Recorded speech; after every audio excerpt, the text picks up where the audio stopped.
नमस्कार. आपल्या एकलिगल 24 या चॅनलमध्ये तुम्हा सगळ्यांचं स्वागत आहे. आजचा विशेष कार्यक्रम एका विशेष पाहुण्याबरोबर आपण आयोजित केलेला आहे. त्याच्या आधी थोडी पार्श्वभूमी सांगतो. कालच शिवजयंती झाली. सगळ्यांनी तो अतिशय आनंदाने आणि उत्साहाने साजरी केली असणार. त्याचबरोबर काय झालं, की माझ्या मनात असे काही विचार आले, की बरेच लोक म्हणतात, की गड किल्ल्यांची दुर्व्यवस्था आहे आणि नवीन आणखीन एक आपण मॉन्युमेंट उभं करतोय समुद्रात. त्याच्यानंतर कुठल्याही ऐतिहासिक वास्तूला म्हणावं तेवढं महत्त्व दिलं जात नाही. या सगळ्या विचारातून एक म्हटलं, की आपण तज्ज्ञांना त्यासाठी कार्यक्रमाला बोलूया आणि त्या अनुषंगाने आपल्या विनंतीला मान देऊन विशेष असे पाहुणे आज आपल्याकडे आलेले आहेत. त्यांचं नाव आहे पंकज कहाळेकर सर. तर नमस्कार. तुम्ही या नमस्कार कार्यक्रमात सर. आलात आणि वेळ दिलात याबद्दल श्रोत्यांच्या तर्फे आणि वैयक्तिक माझ्यातर्फे मी तुमचा आभारी आहे. सरांचं काम हे खूप कॉन्झर्वेशन मध्ये आहे. कॉन्झर्वेशन म्हणजे जुन्या गोष्टी, जुन्या वास्तू, तोफा, बंदुका. त्याचप्रमाणे ते तुम्हाला वैयक्तिक ह्याच्यात त्यांचा अनुभव पण दांडगा आहे. ते इतिहासाचे पण अभ्यासक आहेत बऱ्यापैकी. त्यांचा बऱ्यापैकी दांडगा अभ्यास इतिहास आणि वेगवेगळी टेक्नॉलॉजी ज्यांनी हे कन्झर्वेशन आणि प्रिझर्वेशन करता येईल. तर सर थोडी सुरुवात अशी करूया आपण, की गड किल्ल्यांकडे होणारं दुर्लक्ष आणि त्याआधी थोडं तुमच्या व्यवसायाबद्दल, तुमच्या अभ्यासाबद्दल तुम्ही आपल्या श्रोत्यांना सांगावं अशी विनंती आहे. चालेल. आपण गड किल्ल्यांकडे येऊच, पण तत्पूर्वी मी थोडासा माझा प्रवास जो होता अगदी थोडक्यामध्ये मी सांगतो. तर इतिहासाची आवड असलेला एक विद्यार्थी असताना इतिहासामध्ये मी माझं मास्टर्स वगैरे ग्रॅज्युएशन मास्टर्स करून आर्किओलॉजीमध्ये एक नवीन उत्साह आला. मी आर्किओलॉजी केलं, त्याच्यातनं परत कॉन्झर्वेशन या विषयामध्ये उत्साह आला आणि मग नॅशनल म्युझियम इन्स्टिट्यूट जे आहे, जे आज IIH म्हणून ओळखलं जाते, इंडियन इन्स्टिट्यूट ऑफ हेरिटेज. तर तिथे मी नंतर ॲडमिशन घेतलं आणि तिथून पासआउट होऊन परत मी आर्किटेक्चरचा पण डिप्लोमा करून या विषयामध्ये पूर्णपणे स्वतःला झोकून दिलेला आहे. हा विषय म्हणजे काय, तर हेरिटेज कॉन्झर्वेशन. आता बऱ्याचदा प्रश्न असा असतो की हेरिटेज म्हणजे काय, कॉन्झर्वेशन म्हणजे काय. तर हा फारच नव्याने उदयास आलेला विषय आहे. म्हणजे भारतामध्ये याची सुरुवात 1983 आपण म्हणू शकतो, की 1983 पासून या विषयाला सुरुवात झाली. म्हणजे इतर कुठल्याही विषयांच्या तुलनेमध्ये हा अतिशय तरुण असा, अगदी बाल अवस्थेमध्ये असलेला हा विषय आहे. त्यामुळे ह्याचा जनमानसामध्ये ह्याच्याबद्दलचा जो अवेअरनेस आहे तो फारच कमी आहे. तर मी थोडंसं या विषयाला अनुसरून काही गोष्टी इथे पॉइंट आउट करू इच्छितो, ज्याच्यामध्ये आपण हेरिटेज म्हणजे काय, किंवा अ, आपल्या हेरिटेजचं प्रिझर्वेशन करण्यासाठीची जी काय नियमावली काय आहे, मग याचा इतिहास कशा पद्धतीने आहे, तर हे आपण थोडक्यात पहिले जाणून घेऊयात. तर हेरिटेज म्हणजे काय, तर मानवाच्या उत्क्रांतीपासनं जे काही मानवाने ठळक खुणा सोडलेल्या आहेत, तो माणसाचा हेरिटेज आहे, मानवजातीचा इतिहास आहे. तसंच नैसर्गिक हेरिटेज म्हणजे नॅचरल हिस्ट्री किंवा नॅचरल हेरिटेज सुद्धा आपण कन्सिडर करू शकतो.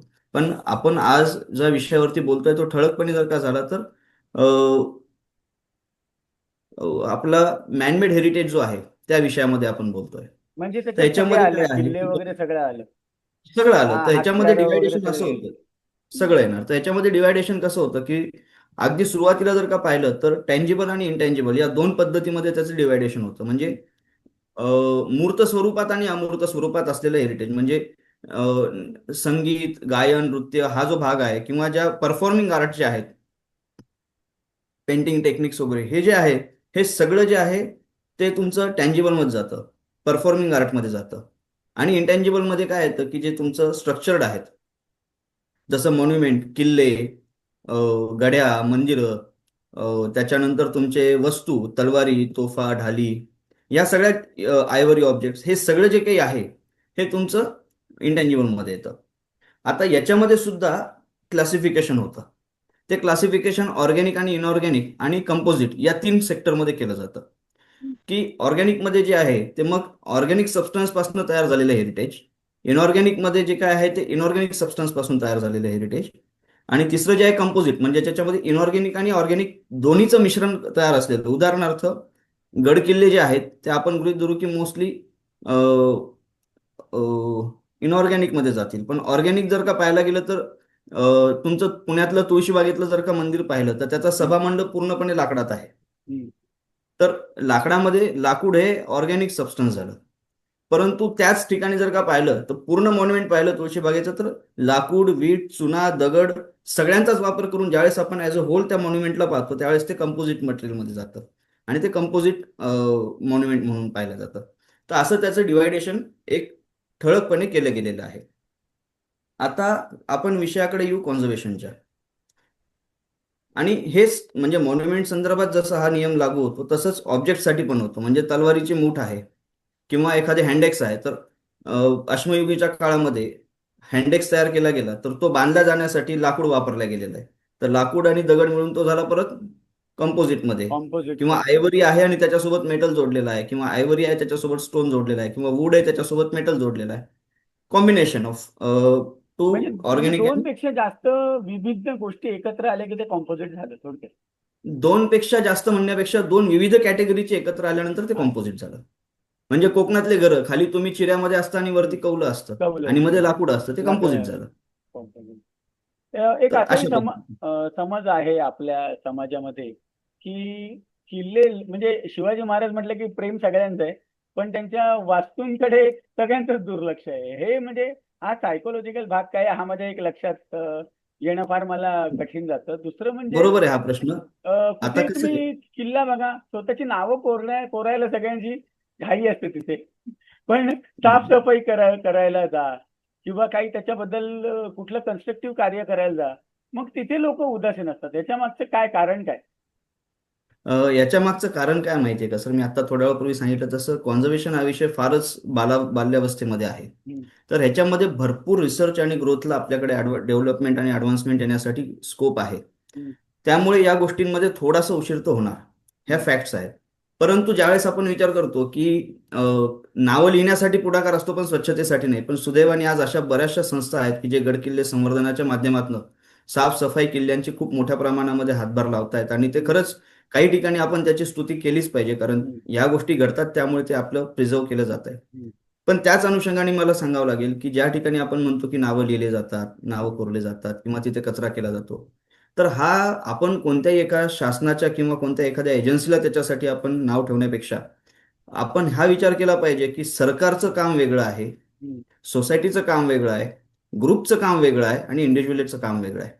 तर ह्या गोष्टीमध्ये फार महत्वाचं आहे, कारण अख्खा ग्रुप 50 लोकांचा गेला आणि 50च्या 50 जण नाव लिहून आले असं शक्यतो घडत नाही. नाही नाही तसं नाही. कुणीतरी एक इंडिव्हिज्युअल असतो जो हम्म, तिथे तसल्या प्रकार करतो.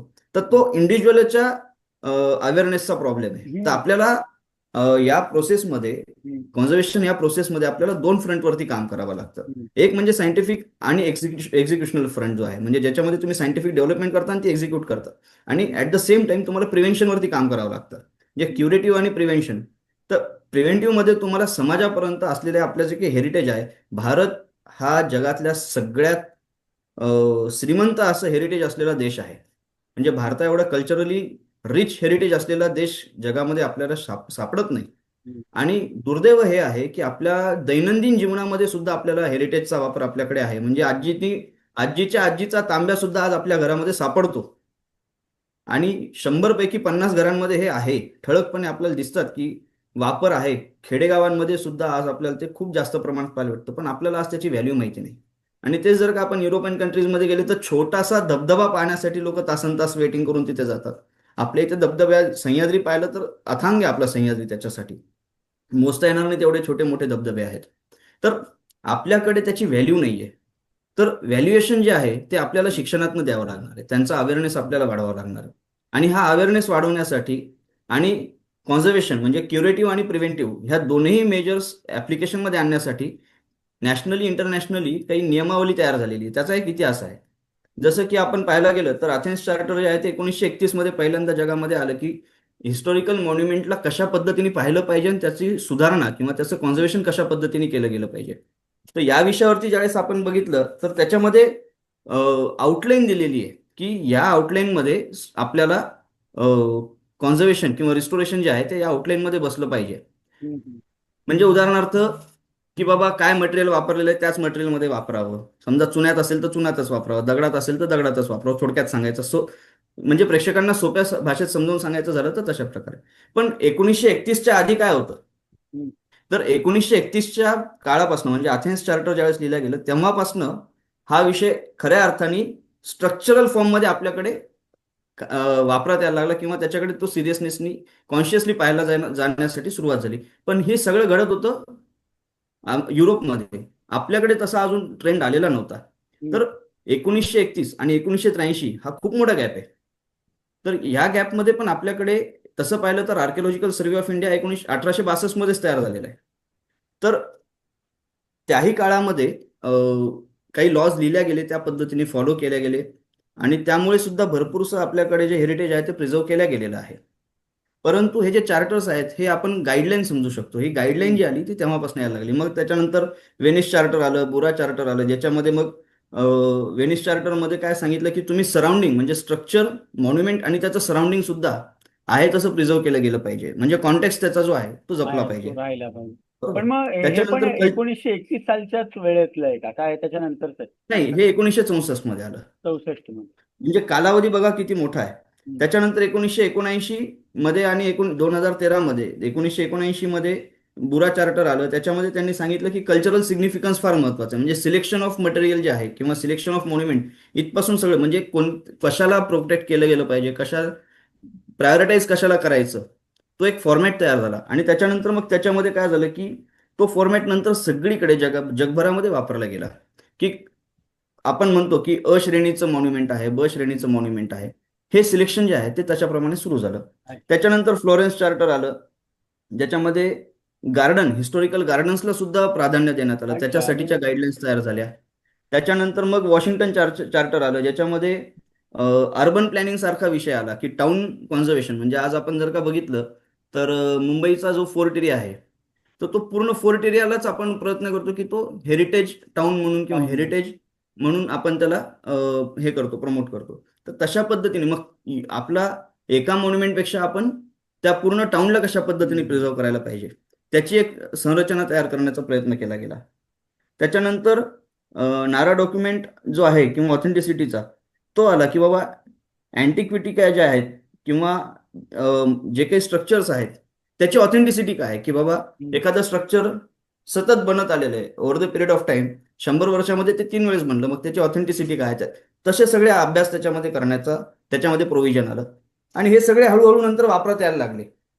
पण मग पण हे ASI सगळं सर्व घडतं जुनं आहे मग याचा अर्थ. हा कन्सिडरेबली. पण त्यावेळेसचे नियम निकष थोडेसे वेगळे. आता पण बऱ्याच अंशी ते फॉलो केले जातात. पण हे चार्टर जे आहेत हे गाईडलाईन आपल्याला खूप प्रॉमिनंट गाईडलाईन देतात आणि महत्वाची. हा हे महत्वाचे आहेत. त्याच्यानंतर काय होतं की आपण ज्यावेळेस इंडियाच्या संदर्भात म्हणजे भारताच्या संदर्भात ज्यावेळेस आपण विचार करतो तर भारतामध्ये ज्यावेळेस आपण येतो त्यावेळेस इंटॅक्स सारखी संस्था आहे, ASI सारखी संस्था आहे, हे त्याच्यामध्ये काम करतात. तर त्यांचं सुद्धा रोल तशाच पद्धतीचा आहे.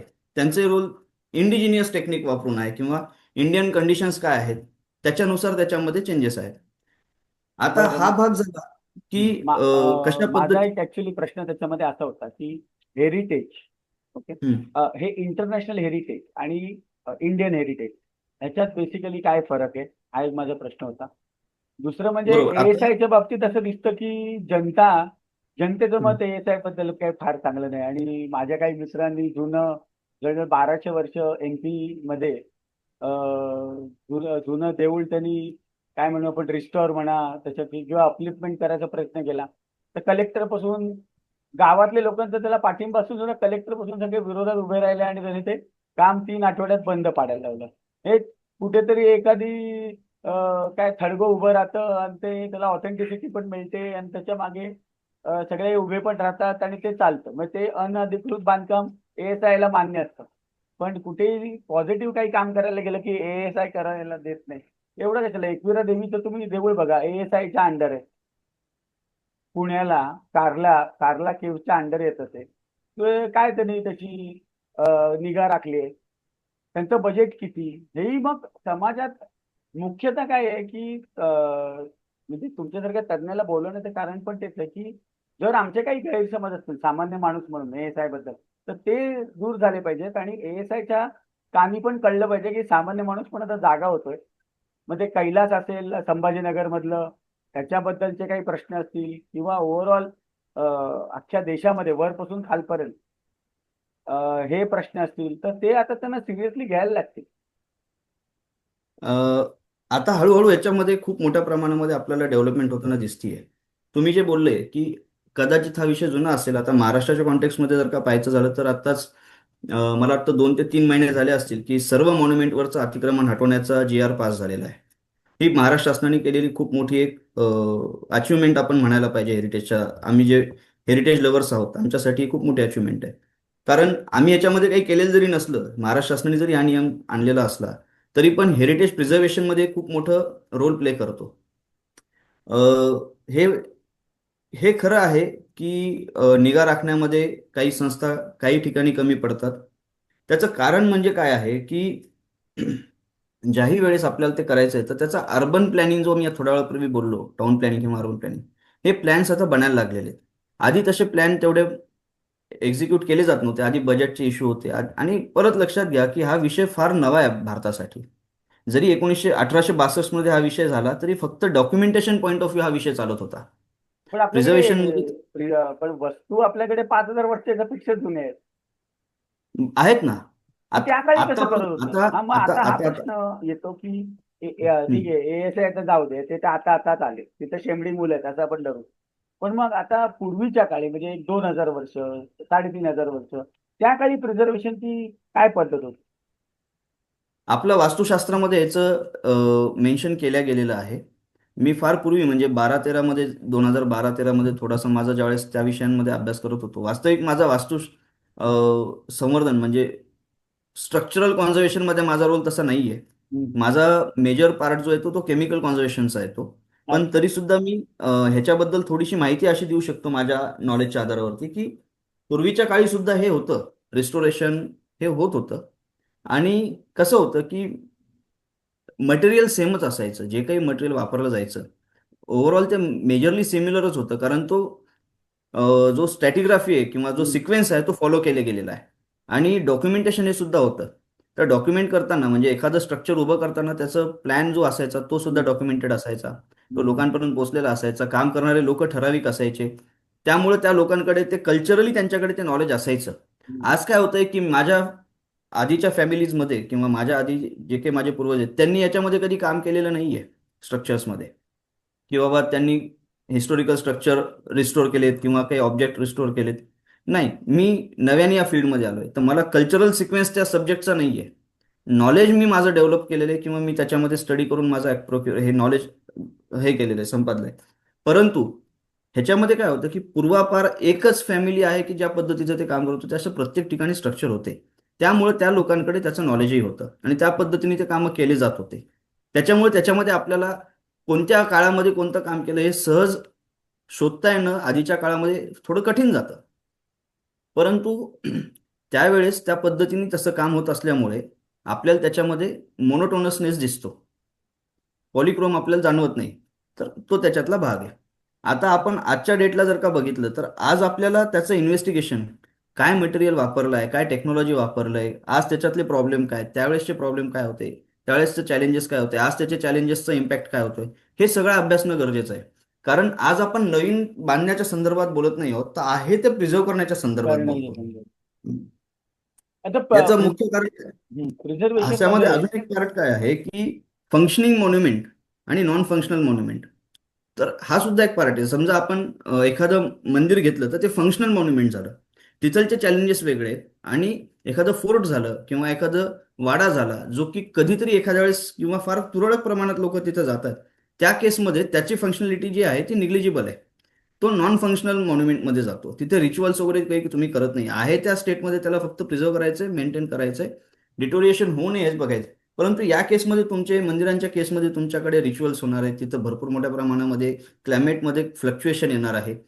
एक एखाद्या सणाच्या वेळेस किंवा यात्रेच्या वेळेस ज्या ठिकाणी लाखोंनी संख्या येते त्याच ठिकाणी काही काळामध्ये अगदी दिवसाला 1,000-2,000 लोकच फक्त व्हिजिट करतायत. मग हे जे फ्लक्च्युएशन ह्युमिडिटीमध्ये त्या मंदिरामध्ये किंवा गर्भगृहामध्ये मूर्तीच्या अवतीभोवती जे काही होतं त्याचा इम्पॅक्ट कशा पद्धतीने पडतो हा अभ्यास सुद्धा फार महत्वाचा आहे. तर हा कॉन्झर्वेशनचा दृष्टिकोन आहे. कॉन्झर्वेशनच्या दृष्टिकोनामध्ये आम्ही हा नाही विचार करत की ह्या एजन्सीचा हा रोल जो आहे तो कशा पद्धतीने योग्य आहे किंवा अयोग्य आहे. Conservation can never be wrong अच्छा. Unless it is justified. Hmm. जर ते जस्टिफाय करता येण्यासारखं आहे हम्म. तर ते तुम्ही ऍक्सेप्ट करू शकता. हा फार मोठा लिबर्टी आहे कॉन्झर्वेशन मध्ये, की तुमच्या समोर आलेला प्रश्न हा तुम्ही कशा पद्धतीने अनालाइज केला, तो कशा पद्धतीने तुम्ही हाताळला आणि त्याच्यावरती तुम्ही काय रेमेडीज दिल्या, यानुसार तुम्ही जर का त्याचं जस्टिफिकेशन देऊ शकत असाल तर तो तुमचा ऑब्जेक्ट ट्रीट केल्यानंतर कॉन्झर्वेशन म्हणून कन्सिडर केला जातो. पण याचा अर्थ तुम्हाला खूप मोठी लिबर्टी अशातला भाग नाही, तुमच्या फ्रेम ठरलेल्या आहेत, हम्म. त्या फ्रेममध्ये बसूनच तुम्हाला या गोष्टी करायच्या आहेत. जसं की ठीक आहे. रिव्हर्सिबिलिटीचा रूल आहे, त्याच्यानंतर ब्रिदेबिलिटीचा रूल आहे, कम्पॅटिबिलिटीचा रूल आहे, सस्टेनेबिलिटीचा रूल आहे, ओरिजिनॅलिटीचा रूल आहे. तर हे जे थंब रूल्स आहेत हे तुम्हाला फॉलो करावंच लागतात. त्याच्यामध्ये फिट होणारे मोस्ट सुटेबल सोल्युशन्स जे आहेत ते कदाचित 2 किंवा 3 असू शकतात. त्यापैकी तुम्ही कोणतं ऑप्ट करताय ती लिबर्टी तुम्हाला आहे. म्हणजे मला अ, एखाद्या गावाला पोहोचायचं तर मी 3 मार्गाने पोहोचू शकतो. मला गावाला पोहोचायचं तर मी कोणत्या पोचायचं. मार्गाने का आलो हे तुम्हाला जस्टिफाय करता आलं पाहिजे. बरोबर आहे. आता याच्यामध्ये नेहमी काय म्हटलं जातं की हे खूप खर्चिक आहे, ASI कडे फंड नाही. तर त्याच्यावर एक असा पण प्रश्न येतो की हे खरं आहे का? तर काय असेच उगाच रडगाडे गायचं म्हणून रडायचं की फंड नाही. दुसरा एक मुद्दा की इंटरनॅशनल हेरिटेज मध्ये ज्या युनेस्को मधल्या साईट्स केल्या आहेत भारतातल्या, त्याचा खर्च हम्म. युनेस्को देते का आपलंच सरकार करतं का ASI देते? त्याच्याबद्दल पण थोडं सांगा. सगळ्यात पहिले काय आहे की फंड्सचा जो विषय आहे हम्म. ह्याच्यासाठी आपल्याला जर का बघायचं झालं तर सगळ्यात पहिले हे लक्षात घेतलं पाहिजे की ASI कडे फंड्स आहेत का. आपण कोणत्याही एजन्सीला पाहिजे तेवढे नावं ठेवू शकतो, पण पहिले हम्म. त्यांचं फंक्शनिंग समजून घेणं फार गरजेचं आहे. म्हणूनच मी तुम्हाला हा त्यांचे प्रश्न त्यांचं घेतला. फ्रेम काय आहे हे समजून घेणं गरजेचं आहे. ह्याच्यामध्ये ASI सारखी जी मोठी भारतातली जगातल्या सगळ्यात मोठ्या इन्स्टिट्यूशन पैकी एक आहे, सगळ्यात सगळ्यात जास्त मॉन्युमेंट असलेल्यापैकी एक संस्था आहे. तर एक लक्षात घ्या, ज्या संस्थेकडे हजारापेक्षा जास्त, हजारोंनी ज्यांच्याकडे मॉन्युमेंट्स आहेत, हजारोंनी ज्यांच्याकडे कलेक्शन आहे, आर्किओलॉजिकल साईट्स आहे, मरीन आर्किओलॉजीचे साईट्स आहेत, तर त्यांचा स्कोप खूप मोठा आहे. तर त्यांच्याकडे फंड्स नाहीयेत अशातला भाग नाहीये, पण त्यांच्याकडे नेमकं प्रोटेक्टेड काय आहे. म्हणजे माझ्या घरामध्ये 4 लोक राहतात तर माझं इन्कम मी त्या 4 लोकांवरती खर्च करतो, माझ्या शेजाऱ्यांवरती खर्च करत नाही. बरोबर. तसंच ASI मध्ये जे लिस्टेड ASI लिस्टेड मॉन्युमेंट आहेत त्याच्यासाठी ते खर्च करतात, सर्वांसाठी ते खर्च करू शकत नाही. ही त्यांची बॉन्डिंग आहे. अच्छा. या या बाइंडिंग मध्ये राहूनच त्यांना काम करायचं आहे. आणि बर. त्यांच्या पण इंटरनल पॉलिसीज आहेत, त्यानुसार त्यांना ते काम करावं लागतं. की आता अजून एक रूल आहे की मिनिमम इंटरव्हेन्शन, ज्यावेळेस मिनिमम इंटरव्हेन्शन हा सब्जेक्ट येतो तर तुम्ही का म्हणून इंटरव्हेन करणार आणि का म्हणून रिस्टोर, प्रत्येक वेळेस रिस्टोर केलंच गेलं पाहिजे. याच्यापेक्षा महत्वाचं प्रत्येक वेळेस त्याचं येणारं डिटोरिएशन जे आहे किंवा त्याचं जे डॅमेज आहे ते प्रिझर्व केलं गेलं पाहिजे. त्याच्यापासून डॅमेजपासून त्या मॉन्युमेंटला, त्या स्ट्रक्चरला प्रिझर्व करणं हा सगळ्यात मोठा आस्पेक्ट आहे. पण म्हणजे आपण प्रॅक्टिकली म्हणतो की पॉसिबल आहे का पण? मी थोड्या वेळापूर्वी जे बोललो की आपल्याला फेज वाईज, म्हणजे सोसायटी वेगळी आहे, ग्रुप वेगळा आहे, इंडिव्हिज्युअल वेगळा आहे, स्टेट वेगळा आहे, डिस्ट्रिक्ट वेगळं, या पद्धतीने आपण जर का अवेअरनेस प्रोग्राम जर का ठेवले तर त्याच्यामध्ये हे आपल्याला बऱ्याच अंशी लोकांपर्यंत हे विषय पोहोचवून हे आपल्याला बघता बर. येण्यासारखा विषय आहे. मग तुम्हाला असं वाटतं का की एखादी वेगळी मिनिस्ट्री करावी आणि एक मिनिस्टर द्यावा त्याला आणि त्याच्या खाली जर केलं तर हे नीट होईल? आता मगाशी तो आपलं नाव लिहिण्याचा जो विषय निघाला, तर मी त्या एका मुलीला विचारलं की तुझं नाव का लिहितेस? तर ती म्हणाली की मी माझ्या नंतर माझ्या ओळखीचे जेवढे पण येतील त्यांना कळेल की मी एवढे कष्ट करून आली आहे इथे आणि म्हणून मी माझं नाव लिहिते.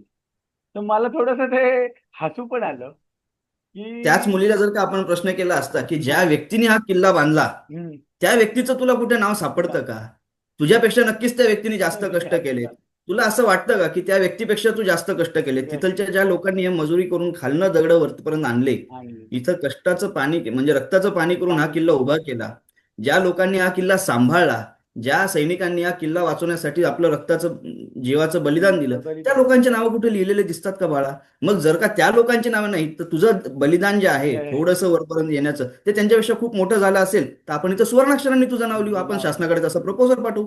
असं जर का आपण कधी त्या मुलीला समजवलं तर ती मुलगी पुढच्या वेळेस 10 लोकांना थांबवेल. बरोबर. तर हा जो विषय आहे ना, तर अवेअरनेसचा विषय सर, लोकांना आज तो विषय वेगळा होऊन जाईल चर्चेचा, परंतु आपल्याला थोडंसं लोकांना समजून सांगण्यासाठी एक वेगळा अजेंडा घ्यावा लागेल, वेगळ्या पद्धती नेमाव्या लागतील. आणि तुम्ही जे म्हटले मिनिस्ट्रीपेक्षा पॉलिसी लेवलवरती याच्यामध्ये फार मोठ्या प्रमाणामध्ये काम करणं गरजेचं आहे. हे पहा, मी सांगताना त्यावेळेस राहिलं की man-made damage is bigger than the natural damage. त्यामुळे हे कधी पण लक्षात घ्या. माणसाकडनं होणारी जी हानी आहे आपल्या वास्तूंना किंवा वस्तूंना, ही खूप मोठ्या प्रमाणामध्ये. आणि आता एक नवीन फॅड आलेला आहे की कोणी पण उठतो आणि कॉन्झर्वेशन करतो. हम्म. तर हा हा गेल्या 10-12 वर्षामध्ये हा फार मोठ्या प्रमाणामध्ये वाढलेला विषय आहे. वास्तविक मीच या विषयामध्ये येऊन 12-13 वर्ष झाले, 13 वर्ष हम्म. झाले. पण या 13 वर्षामध्ये मी 12-15 लोक असे पाहिले की ज्यांना कॉन्झर्वेशन काय असते माहिती नाही, त्यांना कॉन्झर्वेशन नावाचा सब्जेक्ट काय असतो काय हे पण माहिती नाही.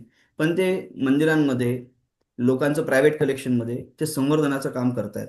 संवर्धन या नावाखाली काम करतायत, पण ते संवर्धन आहे का? हा खूप मोठा चॅलेंज आहे. आपल्या समोर जर का कोणी विचारलं की कन्झर्वेशन या विषयातलं सगळ्यात मोठं चॅलेंज काय आहे, तर मी हे नाही म्हणणार की गव्हर्नमेंट त्याच्याकडे फंड देत नाही किंवा फंडची अवेलेबिलिटी नाही. हे सगळे प्रॉब्लेम खूप सोपे आणि साधे हँडल करण्यासाठी. महत्वाचा विषय हा आहे की कोणी पण उठतो आणि ओपन हार्ट सर्जरी करायला जातो, तर आपण आपल्या पेशंटला त्याच्या हातात देणार का? मला जर का ओपन हार्ट सर्जरी करायची असेल, मी जर का माझा हार्ट वीक झालेला असेल आणि मला ओपन हार्ट सर्जरी करायची, तर मी 10 ठिकाणी चेक करतो की माझा डॉक्टरचा रिपोर्ट काय आहे, त्याचे रिव्ह्यूज काय आहेत, तो डॉक्टर पेशंटला कशा पद्धतीने वाचवतोय, सक्सेस रेट काय. त्यावेळेस मी माझा पेशंट किंवा मी स्वतःला त्याच्या हवाली करतो, कारण माझा जीव, माझं आयुष्य त्याच्या हातामध्ये असतं, त्या अगदी टेबलवरती बरोबर. असताना. बरोबर. आज अगदी होतंय काय की फंड्स अवेलेबिलिटी, जसं तुम्ही सांगितलं, एक असा एक नॅरेटिव्ह आहे मार्केटमध्ये किंवा समाजामध्ये. मार्केट चुकीचा शब्द आहे, समाजामध्ये, की कॉन्झर्वेशनसाठी येणारा खर्च खूप मोठा आहे. हम्म. पण तो खर्च काय आहे हे समजून घेणं पण गरजेचं आहे. हम्म. आणि तो खर्च खूप मोठा आहे म्हणून कोणीतरी आपल्याला स्वस्तात हे काम करून देतं, हम्म. म्हणून आपण त्याच्याकडनं करून घ्यावं. करून घेणं हा हे जो पण अप्रोच आहे, चुकीचं आहे. हा अप्रोच कुठेतरी सरकारने पॉलिसी लेवलवरती इंटरव्हेन करून तो थांबवला गेला पाहिजे. कारण प्रत्येक ठिकाणी व्यक्ती पोहोचू शकत नाही, कॉन्झर्वेटर पोहोचू शकत नाही, आणि कॉन्झर्वेटरची संख्या तुलनेने खूप कमी आहे. हो हो, आपण हे पण लक्षात समजतं. घेतलं पाहिजे. ज्या प्रमाणामध्ये जर का आपल्या 100 पैकी 50 लोक आजही डे टू डे लाईफमध्ये हेरिटेज हँडल करतायत, हाताळतायत, तर त्या केसमध्ये आपल्याकडे कॉन्झर्वेटर्सची संख्या खूप मोठ्या प्रमाणात पाहिजे. आज जर का भारतामध्ये आपण गृहीत धरू की 500 कॉन्झर्वेटर्स असतील, तर आपल्याला 5,000 कॉन्झर्वेटर्स येत्या 5 वर्षामध्ये तयार करणं आपलं चॅलेंज असायला पाहिजे. त्या टार्गेट तसं ठेवून आपण काम करायला पाहिजे. हे पॉलिसी लेवलमध्ये घडायला पाहिजे. बरोबर. आता पॉलिसीमध्ये बरोबर. काय चेंजेस आणायला पाहिजेत असं तुम्हाला वाटतं? ते तुम्ही आता हे चार्टर्स वगैरे मी मोकळेपणे आता सांगा, थोड्या म्हणजे वेळापूर्वी जे हा सांगितलं. कार्यक्रम ज्या वेळेला आपण रिलीज करू तो ते योग्य माणसांपर्यंत पोहोचेल आणि ते काहीतरी त्याच्यावर हालचाल करतील अशी आपण अपेक्षा ठेवली. अ, आता आपण थोड्या वेळापूर्वी जे बोललो चार्टर्स वगैरे बद्दल, म्हणजे नॅशनल इंटरनॅशनल चार्टर्स, इंटॅक वगैरे, ह्या संदर्भात ज्यावेळेस आपण बोललो, दुर्भाग्यशाली आहोत आपण की आपल्याकडे खूप मोठ्या प्रमाणामध्ये मुव्हेबल हेरिटेज सुद्धा आहे. म्हणजे जे ऑब्जेक्ट हम्म. हेरिटेज जे आहे ते खूप मोठ्या प्रमाणामध्ये आहे. आणि त्या हेरिटेजला आजही आपल्याकडे एक्झॅक्टली डॉक्युमेंट करण्याची पद्धत नाहीये. म्हणजे आपण ते टॅली करू शकत नाही की आज आपल्याकडे भारतामध्ये आपण सांगू शकतो की एक 60,000 मॉन्युमेंट आहेत, 50,000 मॉन्युमेंट आहेत, एक आकडा म्हणून. पण तुम्ही हे नाही सांगू शकत आहात की तुमच्याकडे अँटिक्विटीज किती आहेत. त्याचं रजिस्ट्रेशन होण्यासाठीची एक पॉलिसी सोपी करणं गरजेचं आहे. पॉलिसी आहे अँटिक्विटी रजिस्ट्रेशनची, परंतु त्या पॉलिसीमध्ये आपल्याला अजून काहीतरी त्याच्यामध्ये आपल्याला ऍडिशन्स करावे लागतील, ती सिम्प्लिफाय करावी लागेल. जसं आज आपण ऑनलाईन बऱ्याचशा गोष्टी करतो, त्या गोष्टी सुद्धा आपल्याला थोडंसं करावं लागेल. त्याच्यासाठीचे रूल्स जे आहेत ते लोकांना समजून, अँटिक्विटी लॉ जो आहे तो त्या अँटिक्विटीला फक्त विकता येत नाही म्हणून तो फक्त लोक रजिस्टर करत नाही. हम्म. पण विकता येत नाही, पण तुम्हाला त्याचं परमिशन घेऊन ते विकता येतं. इव्हन अब्रॉडमध्ये सुद्धा तुम्हाला ते विकता येतं. पण आज लोकांना त्याची जाणीव नाही. नाही, दुसरी ते पण आहे कारण. आणि त्याच्यामुळे मग इतर गैरधंदे पण वाढतात, म्हणजे मग इलिगल ट्रॅफिकिंग आणि हे पण त्याला टोकायतात ते सगळे. तो परत अजून एक वेगळा विषय तो होऊन जातो, वेगळा कारण विषय. तो अजून वेगळा विषय होऊन जातो. पण परंतु ज्यावेळेस आपण कॉन्झर्वेशन या विषयाशी बोलतो, हम्म. तर आपल्याकडे एक आकडा पाहिजे. आज आपण बघितलं तर भारतामध्ये किती लोकांना मधुमेहाचा त्रास आहे, किती लोकांना हार्टचा त्रास आहे, हे आपल्याकडे रेशो भेटतो. पण आपल्याला हा रेशो नाही भेटत की किती लोकांच्या घरामध्ये अँटिक्विटीज आहेत. हम्म. हा सर्वे कधीही झालेला नाही. आणि हा सर्वे जर का झाला तर भारताच्या लक्षात येईल की आपण किती खरंच खरं इंटरनॅशनली, कल्चरली आपण किती रिच आहोत. नाही, म्हणजे ते फक्त आहे. पण मग नॉर्मली काय होतं, लोक पण उदासीन काय आहेत, कारण सरकारकडे बघण्याचा अप्रोच पण असं आहे की सरकारी अधिकारी येतात, त्रास देतात, नको ते काहीतरी 50 प्रश्न विचारतात आणि मग तुमच्याकडे हे आहे का आणि ते आहे का, नाही तर मग आम्ही जप्त करतो. म्हणून मग लोक पण ह्याच्याकडे उदासीन पद्धतीनेच बघतात. म्हणजे कुठली मी एकंदर जर आपण बघितलं तर सरकारची पॉलिसी खूप लोकांनी अगदी गळ्या मिठ्या मारल्या आहेत असं होत नाही. किंवा ज्या वेळेला सुरुवातीला लोक गळ्यामिट्या मारतात, त्याच्यानंतर त्याच सगळ्या पॉलिसी सामान्य माणसाला कटकटीच्या आणि डोकेदुखीच्या पडतात. सर, हाही इतिहास आहे. नियम म्हटलं की पाळताना त्रास होणारच. अरे पण हे नियम सिम्प्लिफाय झाले पाहिजेत ना. शेवटी कॉमन मॅन हा मी जर तुमचा मी मी ऑब्जेक्ट मी असेल. तेच म्हणतोय नियम म्हटले की थोडेसे त्रास होणार आपल्याला, ते पाळताना त्रास होणारच. पण पाळले तर सोय वाढणार आहे. आपण नियम सोयीसाठी केलेले आहेत, हम्म, त्रास देण्यासाठी नाही. कुठलाही नियम त्रास देण्यासाठी तयार होत नाही, तर सोय करण्यासाठी होतो. हम्म, आता अँटिक्विटी रजिस्टर व्हावी हा हेतू होता, म्हणूनच हम्म, तो नियम आला. जर हम्म, त्या सगळ्या रजिस्टर झाल्या तर त्याच्यासाठी पॉलिसी बनणं पण सोपं होईल. जर पॉलिसी बनली तर त्याचं प्रिझर्वेशन पण सोपं होईल. आणि प्रिझर्वेशन सोपं झालं तर त्याच्यातनं येणारं रेव्हेन्यू जनरेशन पण सोपं होईल. आपण हम्म, त्या पूर्ण लिंकेजला अजूनपर्यंत पाहिलेलंच नाहीये की ती लिंकेज काय आहे. मी तेच बोलतोय की सर्वसामान्यांपर्यंत हा विषय पोहोचवणं गरजेचं आहे. अवेअरनेस हा शब्द मी आतापर्यंत बऱ्याचदा वापरला. त्याचं कारण हे आहे की लोकांना हा जर का विषयाचा अवेअरनेस दिला की हेरिटेज म्हणजे काय, आपल्या डे टू डे लाईफमधले हेरिटेज काय आहे, आपल्या डे टू डे लाईफमध्ये नसलेले हेरिटेज काय आहे, आपण ते प्रिझर्वेशनसाठी किंवा आपला इंडिव्हिज्युअलचा काय रोल आहे, सोसायटीचा काय रोल आहे, स्टेटचा काय रोल आहे, नेशनचा काय रोल आहे आणि वर्ल्डचा काय रोल आहे. तर हा जर का आपण लोकांपर्यंत विषय पोहोचू शकलो तर मला वाटत नाही की रजिस्टर करणं हा काही मोठा प्रॉब्लेम वाटेल. हम्म, आणि आपण जे म्हणतो की नियम सर आहेत. जर हम्म, अँटिक्विटी खूप चांगली असेल, अँटिक्विटी तो व्यक्ती सांभाळू शकत नसेल, हम्म, तर त्या व्यक्तीकडनं ती मागितली जाते. पण तो लॉ नाहीये की तो म्हणत नाही की तुम्ही द्याच. तो हम्म, सांभाळू शकतो. जर त्यांनी सांगितलं की मी हे सांभाळू शकतो, आजपर्यंत हम्म. सांभाळता येतं. डोनेशन आता कित्येक प्रायव्हेट कलेक्टर असे ज्यांच्याकडे तुम्हाला स्टेटकडे आहे त्याच्यापेक्षा जास्त कलेक्शन दिसेल. हो हो, बरोबर. याचा अर्थ काय? मग त्यांच्याकडे कोणी बोलतं का? आणि रजिस्टर्ड आहेत, काही लोकांचे रजिस्टर्ड आहेत आणि त्यांच्याकडेच आहेत. ते एक्झिबिशन्स लावतात. एक्झिबिशन लावतात हम्म, का? तर त्यांचं रजिस्टर्ड आहे म्हणून. हम्म, बरोबर. मग एक्झिबिशन लावतात याचा अर्थ काय? की त्यांना प्रोटेक्शन भेटलंय. हम्म, त्यांना इरिटेट नाही केलं गेलेलं, त्यांना त्रास नाही दिला गेलेला त्या लॉमुळे, तर त्यांना प्रोटेक्शन दिल्या गेले त्या लॉमुळे. ते सेफ हम्म, झालेत त्या लॉमुळे. आपण हा विचार करणं गरजेचं आहे. बरोबर. परंतु मला अजून ह्याच्यापेक्षाही जास्त या विषयामध्ये पण बोलण्यासाठी आपल्याला एखादा आर्किओलॉजीतला अधिकारी याच्यामध्ये जर का असेल हम्म, तर तो तुमच्या जास्त सोयीचा राहील. पण मी याच्यामध्ये दुसरा पार्ट जो बोलतोय की कॉन्झर्वेशनचा, तर कॉन्झर्वेशनमध्ये काय होतं की हा डे टू डे लाईफमध्ये असलेला जो अँटिक्विटी किंवा जो प्रायव्हेट कलेक्टर आहे त्याच्यापाशी जो विषय असतो हम्म. किंवा त्याच्यापाशी जो कॉन्झर्वेटर असतो, तो कॉन्झर्वेटर तेवढा ट्रेंड आहे का, हे सगळ्यात महत्वाचं आहे. कारण मी थोड्या वेळापूर्वी आपलं जे डिस्कशन हो, तुम्ही बोललात वळण की घेतलं तो विषय कमी हा आहे. अनुभवाचे किंवा काही माहिती नसलेले लोक पण आता ह्याच्यात उतरलेले आहेत. भारतामध्ये कॉन्झर्वेशन शिकवणारे फारच कमी, बोटावर पण मोजता येत ना, एका बोटावरती मोजता येतील एवढीच इन्स्टिट्यूट आहेत. म्हणजे नॅशनल म्युझियम इन्स्टिट्यूट जे आहे ते एकमेव असं इन्स्टिट्यूट आहे जे डिग्री देतं तुम्हाला भारतामध्ये, आणि ते मिनिस्ट्री ऑफ कल्चरच्या अंडर येतं. तिथून पासआउट झालेले जे लोक आहेत त्यांना खूप मोठा अनुभव भेटतो. त्यांना म्युझियम मधल्या ऑब्जेक्टचा ऍक्सेस आहे, त्यांना इंटॅक NRLC अशा वेगवेगळ्या लॅबोरेटरीजचा त्यांना ऍक्सेस आहे. तिथं ते काम करतात, प्रोजेक्टवरती काम करतात. करिक्युलम अशा पद्धतीचा आहे की त्यांना म्हणजे मेडिकल कॉलेजमध्ये डॉक्टर हा पेशंट हाताळूनच तयार हो, होतो, तसं हे सुद्धा तयार होतो. ऑब्जेक्ट हाताळूनच तयार होतं. परंतु एखादा 7 दिवसाचा महिनाभराचा डिप्लोमा केलेला व्यक्ती जो असतो, तो ज्यावेळेस मॅन्युस्क्रिप्ट हँडल करायला जातो, तर हम्म. तुम्ही विचार करा की त्याच्यातनं किती मोठं डिझास्टर होऊ शकतं. किंवा हो हो. एखादं टेम्पल आहे. आता मी परत तुम्हाला अजून एका विषयाकडे घेऊन जातो, टेम्पल. तर हम्म, टेम्पल ऑब्जेक्ट कॉन्झर्वेशन हा फार वेगळा विषय, हा तर अजून शिकवलाच जात नाही.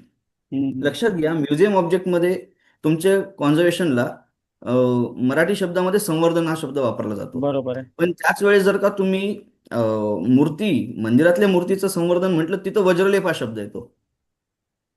बरोबर. आता वज्रलेप हा शब्द येण्यामागचं कारण काय आहे? तर परत फंक्शनल आहे. तिथे रिच्युअल्स दिले जातात आणि फंक्शन. म्युझियमचं ऑब्जेक्ट जे आहेत ते कंट्रोल क्लायमेटिक कंडिशनमध्ये ठेवले जातात. तर या ठिकाणी जो आहे तो इथे कंटिन्युअसली इंटरव्हेन्शन आहे, कंटिन्युअसली फ्लक्च्युएशन आहे. ह्या ज्या गोष्टी आहेत, ह्या गोष्टींना जर का आपण लक्षात घेतलं तर या ठिकाणी रोल फार महत्वाचा आहे तो कॉन्झर्वेटर्सचा. काय फ्लक्च्युएशन आहे, आता हे सगळं बघण्यासाठी परत आपण अजून एक स्टेप पुढे जाऊ की डॉक्युमेंट केलं गेलं पाहिजे. डॉक्युमेंट केलं गेलं पाहिजे म्हणजे काय, की त्याचा रेशो काय आहे, त्याची प्रोसेस कशी आहे, डीके प्रोसेस काय आहे, त्याचे फॅक्टर्स काय आहेत. मग डीके डीके जर का होतंय, डिटोरिएशन जर का होतंय, तर नेमका त्याचा इम्पॅक्ट काय होतोय, त्याचा रिझल्ट काय, केमिकल अल्ट्रेशन आहे, फिजिकल अल्ट्रेशन आहे, किंवा अजून त्याच्यामध्ये तुम्हाला काही दिसतंय का, अस्थेटिकल त्याच्यामध्ये काही चेंजेस येत आहेत का, ह्या सगळ्या गोष्टी त्याच्यामध्ये पाहायला जाणं गरजेचं आहे. मग त्या बरोबर. पाहण्यासाठी भरपूर टेक्निक्स आहेत, भरपूर मेथड्स आहेत. ते वापरल्या जात आहेत का? त्याच्यानंतर तुमचं कॉन्झर्वेशन ज्यावेळेस येतं त्यावेळेस परत तुमचं नियम येतात की कॉन्झर्वेशनसाठी तुम्ही त्याचं इन्व्हेस्टिगेशन केलेलं आहे का? मटेरियल अनालिसिस केलेलं आहे का? त्याचा कॉम्पॅक्टनेस आहे. समजा स्टोन असेल तर त्याचा कॉम्पॅक्टनेस काय आहे? तो स्टोन कोणत्या कॅटेगरीचा आहे? म्हणजे बेसाल्ट जरी असलं तर नक्की. बेसाल्टमध्ये 100 प्रकार आहेत. हो हो आणि तो हो. बेसाल्ट तुम्हाला ट्रीट करायचं, तुम्ही गृहीत धरा की तुम्ही इपॉक्सी वापरताय फॉर एक्झाम्पल. तर इपॉक्सीमध्ये सुद्धा 1000 प्रकारचे हजार इपॉक्सी आहे. पण प्रकार. त्या दगडामध्ये असलेलं केमिकल कॉम्पोजिशन जे आहे, मिनरल त्याच्यामध्ये मिनरॉलॉजिकल स्टडीज आहे, त्या बेसनुसार तुम्ही कोणतं अडेसिव्ह त्याच्यामध्ये वापरल्यानंतर तो सर्व्हाइव्ह करणार आहे, हा स्टडी केला जातो का? हे क्वेश्चन केले जातात का? हम्म. आणि हे क्वेश्चन, माझा विषय ज्यावेळेस मी म्हणतोय की आपण अवेअरनेस स्प्रेड केला पाहिजे, अवेअरनेस स्प्रेड करणं म्हणजे कॉन्झर्वेटर्सला क्वेश्चन क्रिएट करणं, कॉन्झर्वेटर्स समोर प्रश्न ठेवणं. आणि एकदा का कॉन्झर्वेटर्स समोर प्रश्न यायला लागले तर कॉन्झर्वेटरला सुद्धा अलर्ट राहून काम करावं लागेल. काम करावं लागेल, आणि बरोबर आहे.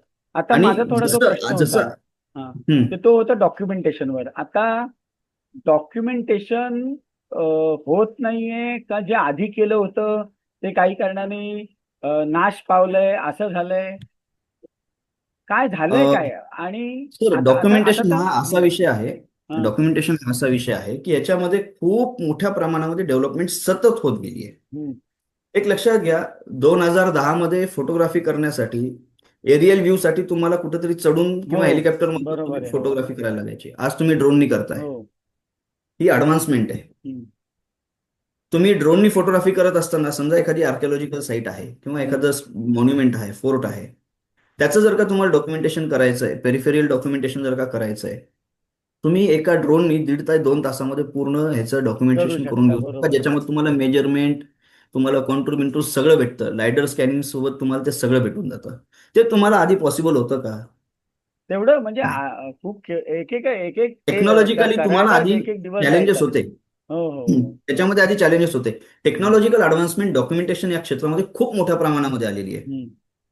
आणि त्याचा फायदा जो आहे तो ऑटोमोबाईल इंडस्ट्री किंवा अजून काही चांगल्या मोठ्या इंडस्ट्रीजमध्ये घेतला जातो. पण आपण अजूनही तो आपल्या इंडस्ट्रीमध्ये म्हणजे हेरिटेज इंडस्ट्रीमध्ये कन्झर्वेशन आपण आणि त्याचा तेवढा मोठ्या वापर हेरिटेज करून मध्ये घेत घेत. नाही आहोत. पण मग कारण काय? म्हणजे सर, कसं मानसिकता असतंय, आहे तशी, का पैसे नाही आहेत, तर काय आहे, सर का ना, इच्छाच नाहीये करायची? प्रश्न ना मानसिकतेचा आहे, हा ना प्रश्न फंड्सचा आहे, प्रश्न हा. आहे प्रोसेसचा. प्रोसेस आता म्हणजे उदाहरणार्थ, गव्हर्नमेंट लेवल प्रोसेस म्हणताय, प्रत्येकच पॉलिसी ठिकाणी म्हणताय प्रत्येकच का? ठिकाणी प्रत्येक ठिकाणी प्रत्येक ठिकाणी मी तेच एक्सप्लेन करतो. हम्म, कसं असतं की एखादी रेफरन्स लागतो सर, की हे काम केलेलं आहे हम्म. ह्याच्यासाठीचा हा रेफरन्स आहे, किंवा तुम्हाला ते स्पेशल केसमध्ये काढायला लागतं. नाही, बरोबर आहे, आता पण मग एवढी नाही, पण उदाहरण कुठेतरी सांगायचं सुरुवात झालं, तर करायला पाहिजे ना.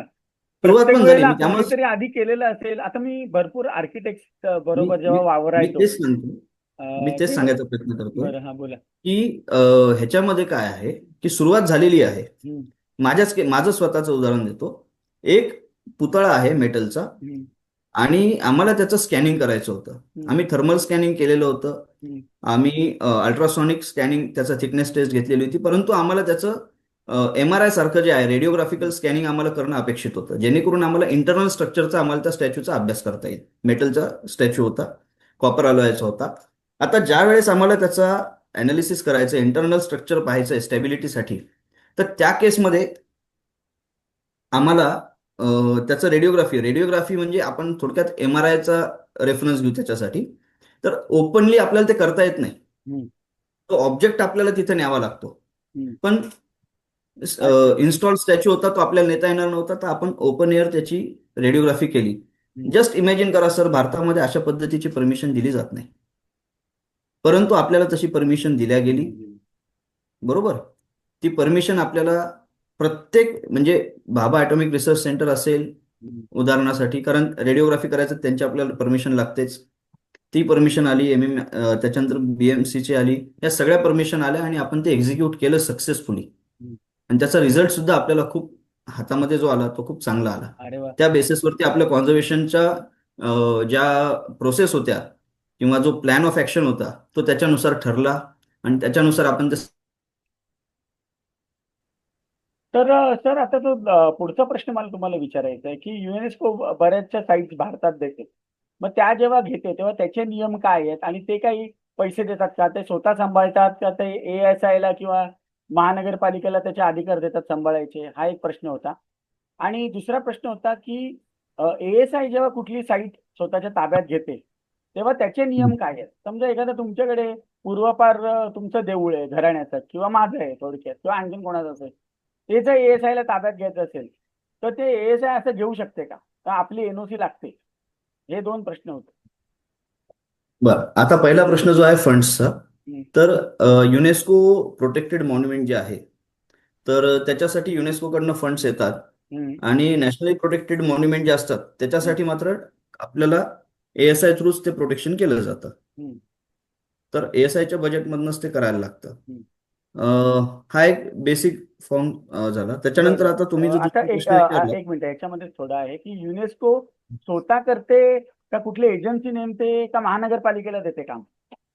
हा, तर एजन्सी वगैरे नेमत नाही. आता समजा आपल्या भारतामध्ये ASI प्रोटेक्टेड मॉन्युमेंट आहेत, जेवढे काही हम्म, आपले heritage monument, world heritage monument आहेत, ते सगळे हम्म, आयदर स्टेटकडे किंवा नेशन म्हणजे ASI कडे प्रोटेक्टेड आहेत. हं, त्या केसमध्ये काय होतं की त्यांनाच ते अधिकार दिले जातात की त्याचं प्रिझर्वेशन वगैरे कशा पद्धतीने करायचं आहे ते, हम्म.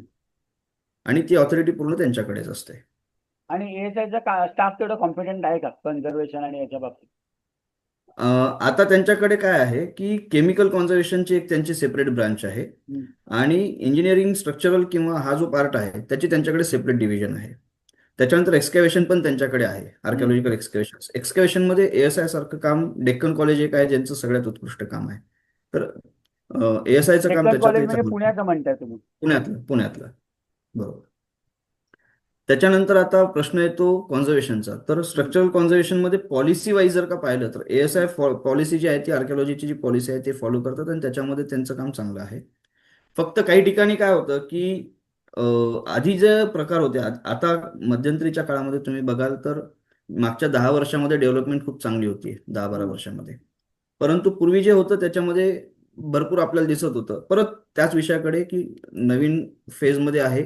आता फंड्स यायला लागलेले आहेत, अप्रोच बदलत चाललेला आहे, लीडरशिप बदलत चाललेली आहे डिव्हिजन मधली. ते लीडरशिपमध्ये अजेंडा सेट केले जात आहेत, टार्गेट सेट केले जात आहेत, त्याच्यानुसार ॲडव्हान्समेंट, रिसर्च वगैरे हे सगळ्या गोष्टी होत आहेत, आणि त्याच्यामध्ये ते इम्प्रोव्हायझेशन ते होत चाललेलं आहे. आता ज्यावेळेस स्टेटकडे येतं तर बऱ्याचशा स्टेटकडे इम्पॅनल्ड असतात. हम्म. म्हणजे ते पॅनलमेंट तयार करतात ज्याच्यामध्ये कॉन्झर्वेशन आर्किटेक्ट आहेत, कॉन्ट्रॅक्टर्स आहेत, त्याच्यानंतर केमिकल कॉन्झर्वेटर्स आहेत. हे ते हम्म. इम्पॅनल करतात आणि त्यांच्या मार्फत ते कामं करून घेतली जातात. तर हे स्टेटमध्ये जातं. हम्म. आता तुम्ही विचारलं महानगरपालिका वगैरे, तर त्यांच्याकडे मुळात तसे काही मॉन्युमेंट शक्यतो येत नाहीत अजूनपर्यंत, असं काही रेकॉर्डेड नाही. हम्म. विषय असा आहे की आपण बघितलं तर ज्यावेळेस खूप एखादं प्रॉमिनंट असं स्ट्रक्चर आहे ज्याच्यामध्ये खूप जास्त आपल्याला हिस्टॉरिकल रिलेव्हन्स आहे, हम्म. त्याच्यानंतर त्याच्यामधलं आर्टिस्टिक किंवा ॲस्थेटिक व्हॅल्यूज खूप जास्त आहेत, बरोबर आहे. ह्या सगळ्या गोष्टी ज्यावेळेस त्याच्यामध्ये दिसतात तर त्याच्यानुसार त्याचं सिलेक्शन स्टेटकडे जाणार का सेंटरकडे जाणार असं त्याच्यामध्ये ठरतं. आता उदाहरणार्थ औरंगाबाद म्हणजे संभाजीनगरपाशी, छत्रपती संभाजीनगर जे आमचं मी जिथं राहतो तिथे जवळच एक नेवासा नावाचं गाव आहे. हम्म. तिथून एक 20 किलोमीटर वरती एक देऊळ आहे हम्म. महादेवाचं. तर हम्म. ते नॅशनली प्रोटेक्टेड मॉन्युमेंट आहे, त्याच्या आजूबाजूला लोकवस्तीच नाहीये, हम्म. पण ते नॅशनली प्रोटेक्टेड मॉन्युमेंट आहे. याचा अर्थ असा की मॉन्युमेंट कुठे आहे याच्यापेक्षा, किंवा ते कुणाच्या अखत्यारीत आहे, ग्रामपंचायतीमध्ये आहे पण protected by, national yes, nationally protected monument आहे. त्याचा दर्जा जो आहे तो नॅशनली प्रोटेक्टेड मॉन्युमेंटचा आहे.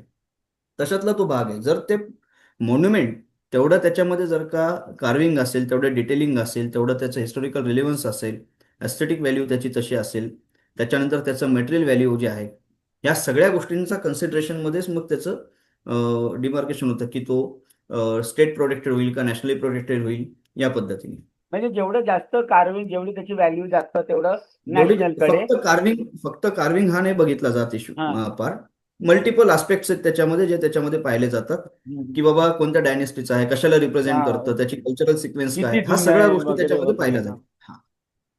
आणि ते मार्वल आहे का, आर्किटेक्चरल मार्वल आहे का, त्या केसमध्ये त्याला ते कन्सिडर केलं जातं. हा, दुसरा जो प्रश्न होता की समजा आता आपलं कुठलं घराण्याचं जुनं देऊळ असेल 1000 वर्ष वगैरे, तर ASI किंवा नॅशनल हेरिटेज जबरदस्तीने त्याच्यावर ताबा मारू शकतं का, कब्जा घेऊ शकतं का? काही कारण नाही ना सर. नाही. जर हे पा आता जर का बघितलं, हजारोंनी मॉन्युमेंट आहेत हम्म. ASI कडे, म्हणजे जवळपास 4,000च्या आसपास त्यांच्याकडे मॉन्युमेंट्स आहेत. तर 4,000 औरंगाबाद शहर म्हणजे जिल्हा जर का बघितला, छत्रपती संभाजीनगर जिल्हा पाहिला तर 6,000च्या आसपास मॉन्युमेंट आहेत, छोटे मोठे सगळे मिळून जिल्ह्यामध्ये. मग त्या जिल्ह्यामध्ये तर त्यांच्या पटींमध्ये मोठी जास्त मॉन्युमेंट्स आहेत. पण या जिल्ह्यातले काही मॉन्युमेंट्स तर नॅशनली आणि इंटरनॅशनली पण प्रोटेक्टेड आहेत, बरोबर. तर सिलेक्शन आहे, त्याचा एक क्रायटेरिया आहे की कोणतं मॉन्युमेंट घेतलं जाईल, कोणी ते घेतलं पाहिजे, ह्याच्या क्रायटेरिया, त्या क्रायटेरियामध्ये जर का सेट होत असेल तर त्या केसमध्ये होतं. आणि ते करण्यासाठी सुद्धा प्रोसेस आहे. जसं आत्ता आपले 12 किल्ले जे आलेत हम्म. महाराष्ट्रातले आणि कर्नाटक, तर त्या किल्ल्यांसाठी प्रपोजल तयार झालं आणि त्यावेळेस ते इंटरनॅशनली म्हणजे आपण वर्ल्ड हेरिटेज मॉन्युमेंट्समध्ये ते घेतलं गेलं. आणि त्याचा आधार काय होता हम्म. की वॉरफेअरमध्ये ते किल्ले एकमेकांना कसे प्रोटेक्ट करत होते या आधारावरती ते घेतले गेले. पण मग असे इतर किल्ले पण होते, मग 12च का? हाही एक समाजातनं आलेला प्रश्न आहे. आणि तो आर्किटेक्चर महाराष्ट्रामध्ये शिवाजी महाराजांचे प्रत्येक किल्ला म्हणजे प्रत्येक किल्ल्यातला कण आणि कण हा लढलेला आहे. कसं आहे सर, आपल्यासाठी शिवाजी महाराज एक प्राईड आहे. आपल्यासाठी एक शिवाजी महाराज म्हटलं की आपलं रक्त ऑटोमॅटिकली आपलं सगळ्यांचं हो, महाराष्ट्रातलं म्हटलं की तो एक आपण संवेदनशील होऊन जातो त्या होऊन जातो. नावासोबत, बरोबर. बरोबर. परंतु जग त्यानुसार काम नाही करत आपल्या संवेदनेनुसार. क्रायटेरिया फॉलो करावा लागतो, त्यानुसार ते होतं. आपण 350 किल्ले पण प्रपोजलमध्ये टाकू शकलो असतो, पण 12 सिलेक्ट झाले, ह्याच्या मागे काहीतरी कारणं असतील. हम्म, हम्म. तर त्या कारणामुळे ते सिलेक्ट झालं, त्या क्रायटेरियामध्ये ते बसतं म्हणून ते सिलेक्ट झालं. ठीक आहे सर, मला जो आता महत्वाचा थोडा जो प्रश्न आहे तो टेक्निकल पद्धतीचा आहे की IR म्हणजे काय. त्याच्यानंतर त्याच्यानंतर थर्मल स्कॅनिंग जेव्हा तुम्ही करता एखाद्या पुतळ्याचं वगैरे, तर त्याच्याबद्दल थोडं सांगा. आणि ही जी कन्झर्वेशनची पद्धत आहे ही कशी बदलत गेली. आणि जुनं कन्झर्वेशन म्हणजे लोकांना असं खूप वाटतं की जुनं बांधकाम चांगलं होतं, हल्लीचं युजलेस आहे. आणि मग त्याला ही L1 पद्धत जी आहे की बाबा जो कमीत कमी याच्यात देईल ते जबाबदार आहे का. मग हे सगळे थोडं ह्याच्यावर पण बोलू आपण, कारण हाही एक प्रश्न आहे. कारण तुम्ही जेव्हा कन्झर्वेशन कराल, आता ते किल्ल्यांवरच्या पायऱ्या बसवल्या, 6 महिने सगळ्या पायऱ्या तुटल्या, त्याच्यावर पण फोटो इंटरनेटवर वगैरे. मग ते सरकारचं पण असं होतं की तुम्ही खर्चही करता, लोकांना सांगताही आम्ही केलंय, आणि ते 6 महिने निघून जातं, म्हणजे तुमचीच नामुष्की पुन्हा बाहेर येते. मग पुन्हा तेच सांगतात की आम्ही काय केलं नाही, कॉन्ट्रॅक्टर नालायक होता. अरे पण कॉन्ट्रॅक्टर लायक आहे का नालायक आहे हे बघायला तुमच्याकडे लोक होती ना. मग हाही आहे ना फिरून. म्हणजे माझं कसं म्हणणं आहे की करताय तर नीट करा, असं करा की अजून ते 200-300 वर्ष त्याला काय होणार नाही. तुमचा मुद्दा बरोबर आहे. लक्षात घ्या, ह्याच्यामध्ये की नाही एक गोष्ट पाहिजे नाही, आपण थोडंसं मागून पुढेकडे जाऊ, म्हणजे हम्म. टेक्नॉलॉजीकडे आपण नंतर येऊ. आधी पहिले हा विषय घेऊन टाकू, कॉन्ट्रॅक्टरशिप वगैरे हा. तर मी पहिले पण सांगितलं की स्ट्रक्चरल कॉन्झर्वेशन हा माझा विषय जरी नसला हम्म. तरी मी माझ्या नॉलेजच्या बेसिसवरती याच्यावरती बोलतोय. माझा कोर जो आहे तो केमिकल कॉन्झर्वेशनचा आहे, मग तो स्ट्रक्चरमध्ये पण लागू होतो आणि आर्टिफॅक्टमध्ये पण लागू होतो. त्या अनुषंगाने मी याच्यात बोलतोय. तर जेव्हा एखाद्या पद्धतीचं डिटोरिएशन आपल्याला ऑब्झर्वेशनमध्ये येतं हम्म. की एखादी गोष्ट खराब होतीये, हम्म. बरोबर, एखाद्या किल्ल्याचा एखादा बुरुज आहे तो खराब होतोय. खराब होतं, खराब होण्याचे ढासळतं. कारण काय? खराब होण्याचे कारण काय? सगळ्यात पहिले हा महत्वाचा भाग आहे. मग आपण फक्त बेसिक याच्यामध्ये चला ठीक आहे, दगड ढासळायला लागले, दगड पडले, परत उचलून लावून टाका, हम्म. चुन्यामध्ये बसवा. हा अप्रोच जो आहे तो कॉन्ट्रॅक्टर अप्रोच जो जुन्या पद्धतीचा होता तसा होता. ह्याच्यामध्ये ना कोणता सायंटिफिक अप्रोच दिसतो ना काही. परंतु ज्यावेळेस आजच्या डेटला आपण पाहतो त्याच्यामध्ये काय पाहतो, तर सगळ्यात पहिले पाहतो की फॅक्टर्स काय आहेत, बरोबर. मग हे फॅक्टर्स कशामुळे आहेत, रिस्पॉन्सिबल फॅक्टर्स जे आहेत त्याचं कारण काय, की बाबा बुरुज ढासळतोय, तिथं जर का सेटलमेंट होतीये तर ते सेटलमेंट होण्याचे कारण काय आहेत. त्याच्यानंतर तिथं व्हेजिटेशनल ग्रोथ वाढलेलं आहे का. मग ते व्हेजिटेशनल ग्रोथ कशामुळे वाढलं, पक्ष्यांच्यामुळे वाढलं का, अजून काही त्याचे काही वेगळे कारण आहेत का. ह्या खोलवर त्याचा अभ्यास करून मग आपण त्याच्यावरती रेमेडियल ऍक्शन्स ज्यावेळेस डिझाईन करतो आणि त्याच्यातनं ज्यावेळेस आपलं स्ट्रक्चर परत रिस्टोर होतं, त्यावेळेस त्याचं लाईफ जे आहे ते आपल्याला जास्त भेटतं. तर आता जे मी थोड्या वेळापूर्वी इम्पॅनलमेंट जे बोललो, आता इम्पॅनलमेंट जे आहेत ते तशा पद्धतीनेच होत आहेत की त्यांचा अनुभव काय आहे, त्यांचं एज्युकेशनल क्वालिफिकेशन काय आहे, त्यांचं ॲडव्हान्समेंट काय आहे, त्यांच्याकडे टेक्नॉलॉजी काय काय, या सगळ्या गोष्टींचे पॉईंट आउट करूनच म्हणजे त्या निकषांवरतीच त्यांचं आता सिलेक्शन हे होत आहे. आणि त्यानुसारच आता नवीन पद्धतीने काम दिल्या पण जात आहेत आणि आता कामांची गती पण वाढलेली दिसतीये. काही अंशी आपल्याला कामांमध्ये ॲडव्हान्समेंट पण पाहायला भेटतीये. तर या गोष्टी घडतायत. आणि आता आपण वस्तूंकडे जर का या गोष्टींकडे पाहायला गेलं की वस्तूंचं संवर्धन हा विषय जर का पाहायला गेलं तर वस्तूंसाठी हे निकष तयार करणं फार कठीण आहे. आपला कारण IR आणि इन्फ्राचा प्रश्न सांगतो सांगतो बघायचा. सांगतो सांगतो मी तिकडेच येतोय. आता ह्याच्यामध्ये काय आहे की ज्या वेळेस आपण बघतो की मॅक्रो टू मायक्रो हम्म. फॅक्टर्स जे आहे त्याचा स्केल मॅक्रो टू मायक्रो पर्यंत आहे. तर आपण कोणत्या स्केल पर्यंत त्याचं अनालिसिस करतोय, इंटरप्रिटेशन कसं करतोय. आता हे इंटरप्रिटेशन आणि अनालिसिस करण्यासाठी काही मेथोडॉलॉजीज आहेत एक्झामिनेशन्सच्या. जसं आता तुम्ही IR म्हटले किंवा IR थर्मल स्कॅनिंग आहे, रेडिओग्राफी आहे, PMI आहे, XRF आहे, XRD आहे, व्हॉट नॉट, भरपूर टेक्नॉलॉजीज आहेत. तर कशासाठी काय वापरावं हा सुद्धा एक महत्वाचा पार्ट आहे. आता समजून घ्या तुमच्याकडे लिकेजेस आहेत, एखाद्या स्ट्रक्चरमध्ये लिकेजेस आहेत, पण ते लिकेजचा सोर्स पॉइंट काय आहे हे समजण्यासाठी तुम्ही काय कराल. जर तुम्हाला दिसतंय की आपलं एखादा तुमचं घर आहे उदाहरणार्थ, घरामध्ये पाणी गळतंय पण तुमच्यावरती अजून एक मजला आहे पण मग पाणी त्याच्यावरती बाथरूम नाहीये, मग ते पाणी येतंय कुठून हे कसं समजणार. मग त्या वॉटर चॅनल आतमध्ये तयार होत असतात, कॅपिलरीचं ट्रान्सपोर्ट जे होतं तो पाहिला जातो. कॅपिलरी खालूनही येते वरतून पण आपल्याकडे जे लिकेज आहेत त्याच्यामध्ये परत ते नेमका पाण्याचा सोर्स कोणता आहे. तुम्ही जर का म्हणाल माझ्या हॉलमध्ये पाणी गळतं पण माझ्या वरच्या फ्लॅटमध्ये तर हॉलमध्ये तर काही किचन नाही किंवा वॉशरूम नाही, काहीच नाही, मग ते पाणी येतंय कुठून. हा ज्यावेळेस किंवा ओल जी भिंतींमध्ये दिसते ती येते कुठून हे आयडेंटिफाय करण्यासाठी सोर्स पॉईंट जो आहे पाण्याचा, मॉइश्चरचा, इंटरनल स्ट्रक्चर म्हणजे स्ट्रक्चरच्या इंटरनल पार्टमध्ये जो ट्रान्सपोर्ट करतोय वॉटर चॅनल थ्रू, ते शोधणं गरजेचं असतं. मग ते कसं शोधणार, तुम्हाला व्हिज्युअली तर दिसत नाही. मग IR थर्मल स्कॅनिंग नावाची एक टेक्नॉलॉजी आहे ज्याच्याने आपल्याला ते आयडेंटिफाय करता येतं. त्याच्यानंतर आपण जर का बघितलं की रेडिओग्राफीमध्ये इंटरनल स्ट्रक्चर जसं एक्सरेस किंवा MRI सारखं जे आहे ते आपल्याला त्याच्यामध्ये वास्तूंचं सुद्धा पाहता येतं. पण तो थोडा खर्चिक भाग आहे. त्यानंतर आपण जर का बघितलं की केमिकल अनालिसिस की बाबा एखादा ऑब्जेक्ट आहे तो कशापासून बनलेला आहे आपल्याला माहितीच नाही आहे आणि आपण त्याच्यावरती ट्रीटमेंट करत चाललेलो आहे आणि तो दिवसेंदिवस ट्रीटमेंट करून पण खराब होतोय.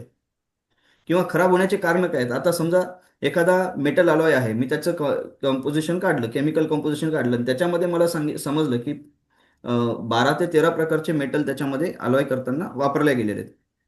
पर्सेंटेज किती कमी जास्त असू शकतं, व्हॅरी करू शकतं. पण त्याच्यातला एखादा टीन नावाचा जो आहे तो फक्त डिटेरिएट होतोय आणि बाकी त्याच्यातलं कोणतंच कंपोनंट डिटोरिएट होत नाहीये. तर टीन डिटोरिएट होते कशासाठी, मग तो आपल्याला स्टडी करता येतो स्टडी आणि करायला त्याच्यातनं लागतो. स्पेशलाइज्ड ट्रीटमेंट आपण जो म्हणतो तो आपल्याला त्याच्यामधनं करता येतो. म्हणजे एखाद्या माणसाला आपण विचारतो ना की बाबा ऑपरेट करायच्या आधी बीपीचा त्रास आहे का, नाही शुगरचा बरोबर. त्रास आहे का, तर हे थोडक्यात आपण ते टेस्ट करून आलं घेतो. लक्षात. ओके. असं तर कुठलं तशा पद्धती चॅलेंजिंग प्रोजेक्ट आहे का तुमच्याकडे की खूप डोकं खाजवायला लागलं की बाबा एखादी वास्तूचा हा काय प्रॉब्लेम होतोय भरपूर हे आहेत, शोधायला. भरपूर आणि आहेत, तुमचं काय भरपूर आहेत. मत आहे, म्हणजे पूर्वीचे कारागीर हे जास्त कुशल होते का आजचे कुशल आहेत, का तंत्रज्ञान त्यांचं जास्त विकसित होतं का आपलं विकसित आहे. कारण हा एक नेहमी समाजात फिरणारा विषय आहे की प्रत्येकाचं असं म्हणणं होतं की पूर्वीच्या काळी असं होत नव्हतं, आताच असं होतं आणि त्याचं कारण आहे निकृष्ट काम किंवा अं, भ्रष्टाचार. तर हा प्रश्न जो आहे ना हा मला पण खूप वेळेस विचारला गेला आणि याचं उत्तर मला द्यायला प्रचंड आवडतं. हम्म, कसं आहे, नॉलेज शेअरिंग हा जो प्रकार आहे हा हम्म, कंटिन्युएशन मध्ये राहिला तर हम्म. हा प्रॉब्लेमच येणार नाही. मी थोड्या वेळापूर्वी जे बोललो की माझ्या पूर्वजांमध्ये कोणी सिव्हिल कॉन्ट्रॅक्टर किंवा कॉन्झर्वेटर नव्हतं नव्हती. आणि आज मी या फील्डमध्ये आलो, त्यामुळं माझ्याकडे जो नॉलेज डेटा असायला पाहिजे होता हम्म, तो नाहीये. तर हम्म, मला तो माझ्या मेहनतीने मला जमा करावा लागणार, माझ्या रिसर्चमधून तो जमा करावा लागणार.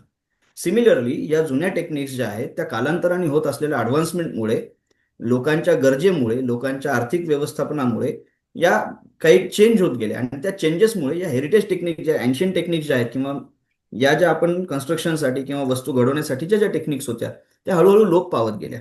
त्यामुळं याला टँजिबल आणि इनटँजिबल ज्यावेळेस आपण बोलतो तर हम्म. एखादी मूर्ती घडवण्याची पद्धत असेल तर त्या मूर्तिकाराला सुद्धा जपणं गरजेचं आहे, त्या कलेला सुद्धा जपणं गरजेचं आहे, फक्त मूर्तीला नाही. बरोबर आहे. त्याच वेळेस ते सस्टेनेबल डेव्हलपमेंट होणार आहे. तर आता हा जो अप्रोच आहे हा फक्त कॉन्झर्वेशन पुरता राहिला नाही. मी थोडा अगदी सुरुवातीला ज्यावेळेस बोललो की सस्टेनेबल सुद्धा असणं गरजेचं आहे. तर ते सस्टेनेबल होण्यासाठी सुद्धा आपल्याला प्रयत्न एका दुसऱ्या पार्टमध्ये म्हणजे दुसऱ्या बाजूने करावे लागतात. तर ह्या पद्धतीने ज्यावेळेस आपण विचार करतो, कारण ती सस्टेनेबिलिटी नाही आहे, कंटिन्युअस सिक्वेन्स जो आहे वर्कमॅनशिपचा तो मध्ये मध्ये ब्रेक होत गेला आणि त्यामुळं ते वर्कमॅनशिप जे आहे ते थोडंसं वीक होत गेलं आणि त्यामुळं जो एंड रिझल्ट आपल्याला भेटतो तो तशा प्रमाणामध्ये एक्सपेक्टेड भेटत नाही. परंतु आता परत ज्यावेळेस आपण टेक्नॉलॉजिकल ॲडव्हान्समेंट आल्यानंतर आपण ज्या गोष्टी इन्व्हेस्टिगेट करतोय, एक्झामाइन करतोय, त्याचं इंटरप्रेट केल्यानंतर जो डेटा प्रोड्यूस होतोय त्या डेटाच्या बेसिसवरती आपल्याला परत ते रिकन्स्ट्रक्ट करता येणं शक्य होत आहे आणि त्या माध्यमातून आपल्याला पुढच्या पायऱ्या चढायला सोपं होत आहे. परत हा रिसर्चचा भाग आहे. म्हणजे कॉन्झर्वेशन ही प्रॅक्टिस जरी असली तरी more than practice it is a research. आणि मग ते जोपर्यंत असं या होतं का विषयामध्ये की त्या सतत काळात जाऊन ते लोक कसे विचार करत असतील, हा हो विचार हो हो. करून आपण मगच तो पुढे. आपल्याला सर इंटरप्रिटेशन करताना त्या गोष्टी आपल्याला विचारात घ्याव्याच लागतात. आणि आता काय होतं की त्या काळामध्ये कसं करत होते, हा एक भाग तर तो आपल्याला एक्झामिनेशन थ्रू आपल्याला लक्षात येतो. प्लस आता जर का ते करायचं झाले तर चॅलेंजेस प्रॅक्टिस काय करायची. आहेत, आता त्याची फंक्शनॅलिटी कशा पद्धतीने असू शकते, फिजिबिलिटी काय आहे, कॉस्ट इफेक्टिव्ह आहे नाही. जसं तुम्ही आता थोड्या वेळापूर्वी L1 हा शब्द वापरला, हम्म. तर ह्या सगळ्या गोष्टी L1 मध्ये बसवणं हा खूप मोठा चॅलेंज आहे सर. त्याचं कारण काय आहे, की ज्यावेळेस एखादी गोष्ट तुम्हाला एखाद्या स्पेसिफिक पद्धतीने तयार झालेली आणि त्याच पद्धतीने तुम्हाला ती रिस्टोर करायची, पण त्याचा तुमच्याकडे रेफरन्स नाहीये पूर्वीचा, की अशा पद्धतीने काम झालेलंच नाहीये कोणत्या प्रोजेक्टमध्ये. मग त्या केसमध्ये तुम्हाला तो स्पेशल केस म्हणून जर का सँक्शन करून घेता आला, किंवा जो कोणी अधिकारी तिथे बसलेला आहे त्यांना तो त्याच्यामध्ये इंटरेस्ट घेऊन त्यांनी तो पुश केला, तर त्या गोष्टी पॉसिबल होतात. मग मला स्वतःला काय वाटतं, देशाचं नुकसान किंवा हे कॉन्झर्वेशन मध्ये ती एल1चं कॉन्सेप्ट लावणं हेच चुकीचं आहे. कारण त्या काळातला सगळा विचार करून त्या पद्धतीचं मटेरियल अक्वायर करून परत जर तुम्ही एल1 म्हटलं, पुन्हा मजुरीचे रेट पूर्वीचे आताचे रोज मजुरीचे रेट वाढतात. म्हणजे मग ते कसे माहितीये का, की मला एक महागडी गाडी पाहिजे, पण मग मला ती टू व्हीलरच्या किमतीत पाहिजे. मग ते ते बरोबर नाही. म्हणजे ते तात्विक दृष्ट्या पण बरोबर नाही आणि व्यावहारिक दृष्ट्या पण बरोबर नाही. जर तुम्ही सर म्हणताय की त्याच्यासाठी उत्कृष्ट मला शिवाजी महाराजांचा त्या काळी जसा होता तसं मला रायगड उभा करायचा आहे, आणि मग तुम्हाला पैसे खर्च करावेच लागणार. आणि तुम्ही, अरे तुम्हाला कुठे स्वतःच्या खिशात करायचे आहेत, ते जनतेचेच पैसे आहेत. बरं, शिवाजी नाही, महाराज हे जनतेचेच आहेत. हं? मग हा आता जो विषय आहे इतर ना सर, इतर नको त्या योजनांमध्ये करोडो रुपयाचा तुतडा होत असतो. म्हणजे निदान चांगलं काहीतरी करा, मग दिसेल तरी लोकांना. मग एक तरी आता आता जर सांगितलं की समजा कुठल्या परदेशातनं पाहुणे आले माझ्याकडे आणि म्हणाले चला आम्हाला दाखवा, तर आम्हाला कुठली वस्तू दाखवायची हा पहिला प्रश्न पडतो. असं मी काहीतरी किती करा ज्याने ह्याच्यामध्ये आम्हाला पण तुम्हाला दाखवता येईल. L1 हा विषय थोडा समजून सांगतो. L1 सर हा एक निकष आहे, काम हम्म, देण्यासाठीचा निकष आहे. हम्म, बरोबर. पण हम्म. L1 डिसाईड करण्यासाठीचे पण देण्यासाठी का निकष असायला पाहिजे. नाकारण्यासाठी? हा, देण्यासाठी का नाकारण्यासाठी? हे काम देण्यासाठी समजा आता आपण देण्यासाठी, बरं. नाही, कारण एल1 हे कारण देऊन बरेच जणांना, लायक लोकांना बाहेर काढण्यासाठी एल1 हा खूप मोठा फॅक्टर आहे. तुम्हाला तर माहितीच मी असेल. त्यामुळेच मी त्यामुळेच येतोय त्याच्यावरती. L1 हा जो विषय आहे, L1 हा एक निकष आहे. आणि L1 ह्या निकषाला सुद्धा आपण जर का पाहिलं, तर हम्म, या L1च्या खाली L1 हा डिसाईड होण्यासाठी निकष ठरवले जाणं गरजेचं आहे. हम्म. म्हणजे जो डीपीआर तयार होतो थोडक्यात, पण आमच्या केसमध्ये जे आहे ते आम्ही जे त्यांना तयार करून देणारं प्रपोजल आहे, त्या प्रपोजलमध्ये सगळ्या गोष्टी येणं गरजेचं आहे. सर, कोणताही L1 ज्यावेळेस येतो टेंडरिंगमध्ये, त्यावेळेस त्याच्या आधी प्रपोजल तयार होतं. प्रपोजलमध्ये या गोष्टी कशा पद्धतीने येत आहेत हे फार महत्वाचं आहे. त्यासाठी मी थोड्या वेळापूर्वी बोललो की पॉलिसी लेवलवरती याच्यावरती काम होणं काम गरजेचं आहे. व्हायला पाहिजे, बरोबर. बरोबर. तर L1 हा प्रॉब्लेम नाहीये, पण L1चं सिलेक्शन हा प्रॉब्लेम आहे. हो. L1चा क्रायटेरिया हा प्रॉब्लेम आहे. L1 तयार करण्यासाठी जो क्रायटेरिया, जो प्रपोजलच्या बेसिसवरती तयार झाला, त्या हम्म. प्रपोजल तयार करताना त्या सगळ्या निकषांचा विचार केला गेला का, त्या दृष्टीने ते तयार होणं गरजेचं आहे.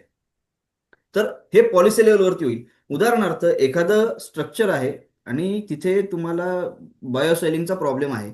तर बायोसॉइलिंगचा प्रॉब्लेम असलेल्या ठिकाणी तुम्ही जनरल कॉन्ट्रॅक्टरकडनं त्याचं कोटेशन घेणार आणि ते तुम्ही डीपीआर मध्ये टाकणार, आणि हम्म. एका कॉन्झर्वेटरकडनं घेणार आणि ते तुम्ही कोटेशन मध्ये टाकणार. पण त्या दोघांच्या कोटेशनमध्ये तफावती तुम्हाला मोठी दिसणार. मोठी दिसली. प्लस ह्या तफावतीसाठीचं जस्टिफिकेशन कॉन्ट्रॅक्टर काय देतो आणि कॉन्झर्वेटर काय देतो, ह्याच्यातली तफावत खरी मुख्य आहे. मुख्य आहे, बरोबर ती आहे. तफावत कन्सिडर करण्याची आहे, ना की रेट. रेट. इथे रेट हे करण्याची, रेट तेव्हा ठरेल ज्यावेळेस कोण देतंय, प्रिस्क्राईब कोण करतंय.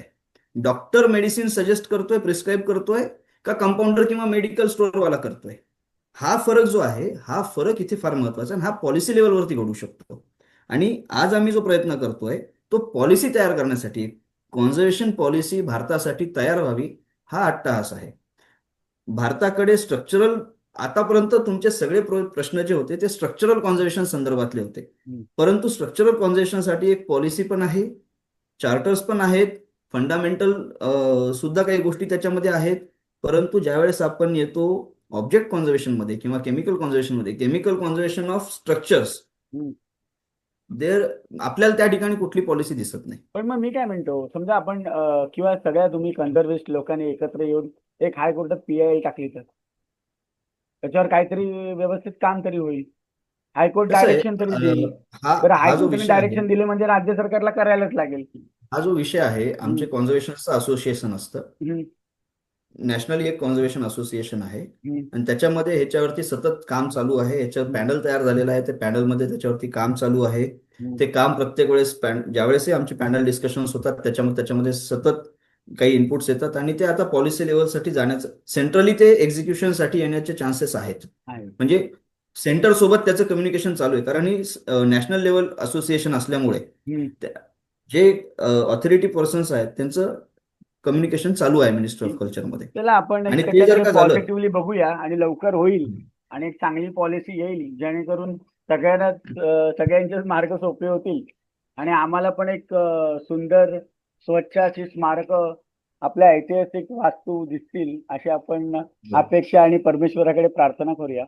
पुढचा जो प्रश्न होता मी जो तुम्हाला विचारला की अशा 2 चॅलेंजिंग साईट सांगा की जिथे खरंच एकदम तुम्हाला आपल्या पूर्वजांचं कौतुकही वाटलं आणि एकदम बुद्धीचा निकषही लागला. अं, काय आहे, पूर्वजांचं कौतुक वाटलं हा भाग मी दुसऱ्या एका ह्याच्यामध्ये घेतो. हम्म, परंतु कंपोजिट हा शब्द मी अगदी सुरुवातीला वापरला होता हम्म, बघा. तर मी त्या एका ह्याचं घेतो. एक मूर्ती आहे 11 फुटाची, आणि त्या मूर्तीचं काम माझ्याकडे आलं.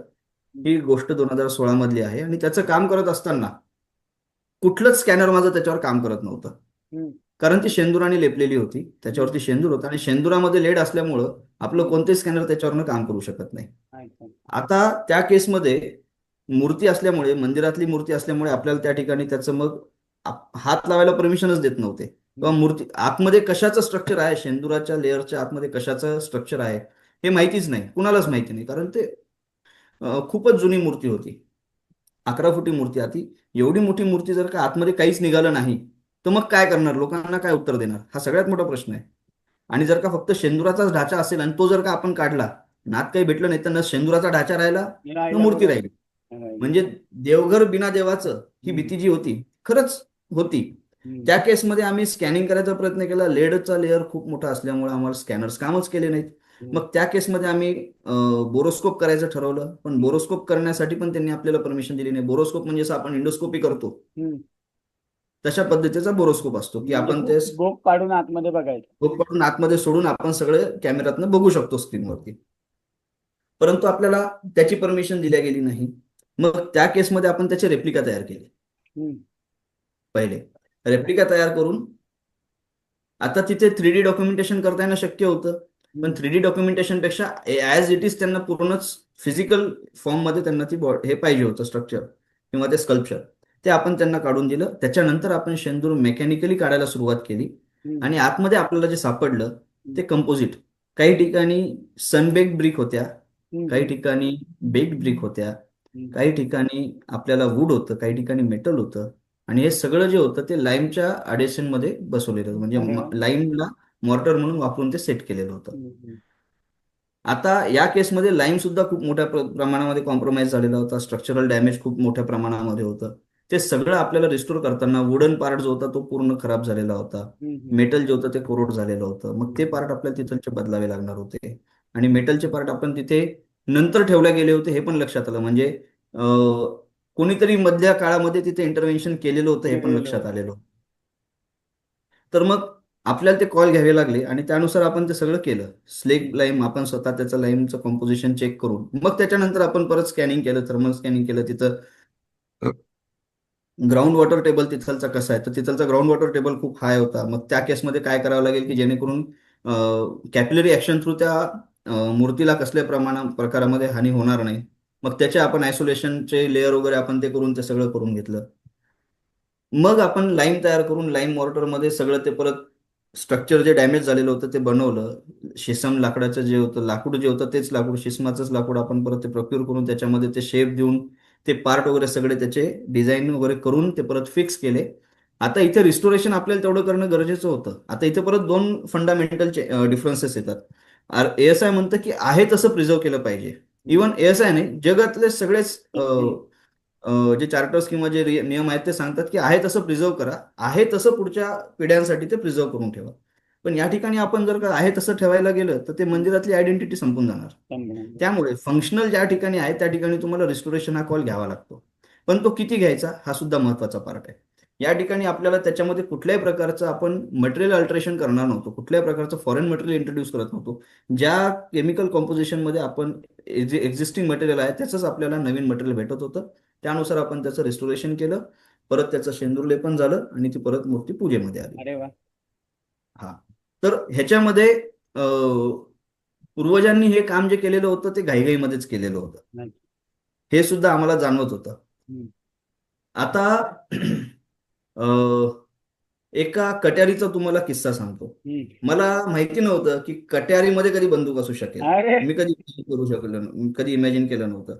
शिवशस्त्र शौर्यगाथा नावाचा महाराष्ट्र शासनाने वाघनखांच्या निमित्ताने, म्हणजे हम्म. शिवाजी महाराजांचे जे वाघनख आपण हम्म. महाराष्ट्रामध्ये आणले त्या निमित्ताने काही वस्तूंचं शस्त्रांचं संवर्धन करण्याचं भाग्य मला भेटलं. तर हम्म. त्या केसमध्ये अ, माझ्याकडे एक कट्यार अशी आली जी आज महाराष्ट्र शासनाचं जे पुस्तक आहे त्याचं ते कव्हर पेज आहे. तर त्या कटारीमध्ये असं होतं की दोन त्याला हे आहेत, गन आहेत, हम्म. बॅरल आहेत त्याला. आणि हे आम्हाला त्यावेळेस समजलं ज्यावेळेस म्हटलं आम्ही हे काय नेमकं. हम्म. आणि आम्ही कटारीचं कॉन्झर्वेशन केलं आणि नंतर आम्ही ज्यावेळेस ते बॅरल ओपन केले तर लक्षात आलं की हे गनचं बॅरल आहे, त्याच्यामध्ये दारू भरून ते तुम्ही फायर करू शकता. मग आपण त्या पद्धतीने ते पूर्ण रिस्टोर केलं आणि एवढं सुंदर टेक्नॉलॉजी वापरली. हम्म. म्हणजे एका कट्यारीच्या मुठीमध्ये आपण हम्म. ज्यावेळेस पकडतो त्यावेळेस हम्म. एक याच ठिकाणी त्याचे ट्रिगर आहेत, म्हणजे तुमच्या अच्छा. मुठीमध्येच त्याचे ट्रिगर आहेत. आणि ज्याच्यातनं तुम्ही कुणाला मारलं तर कट्यार तर तिथेच तुम्ही फायरही करू शकता, म्हणजे तुमचा वार कुठल्याही पद्धतीने वाया जाणारच नाही याची इतकी काळजी घेतली गेली. हम्म. तर आणि ते पण गोल्ड प्लेटेड वगैरे असं ते सगळं आहे. अरे वा. असे कट्यार ज्यावेळेस पाहिली त्यावेळेस मला खूप आनंद झाला. त्याच्यानंतर एक ब्रिटिश पिरियडची माझ्या हातामध्ये रिव्हॉल्वर आली होती ज्याच्यामध्ये डायमंड बसवलेला होता.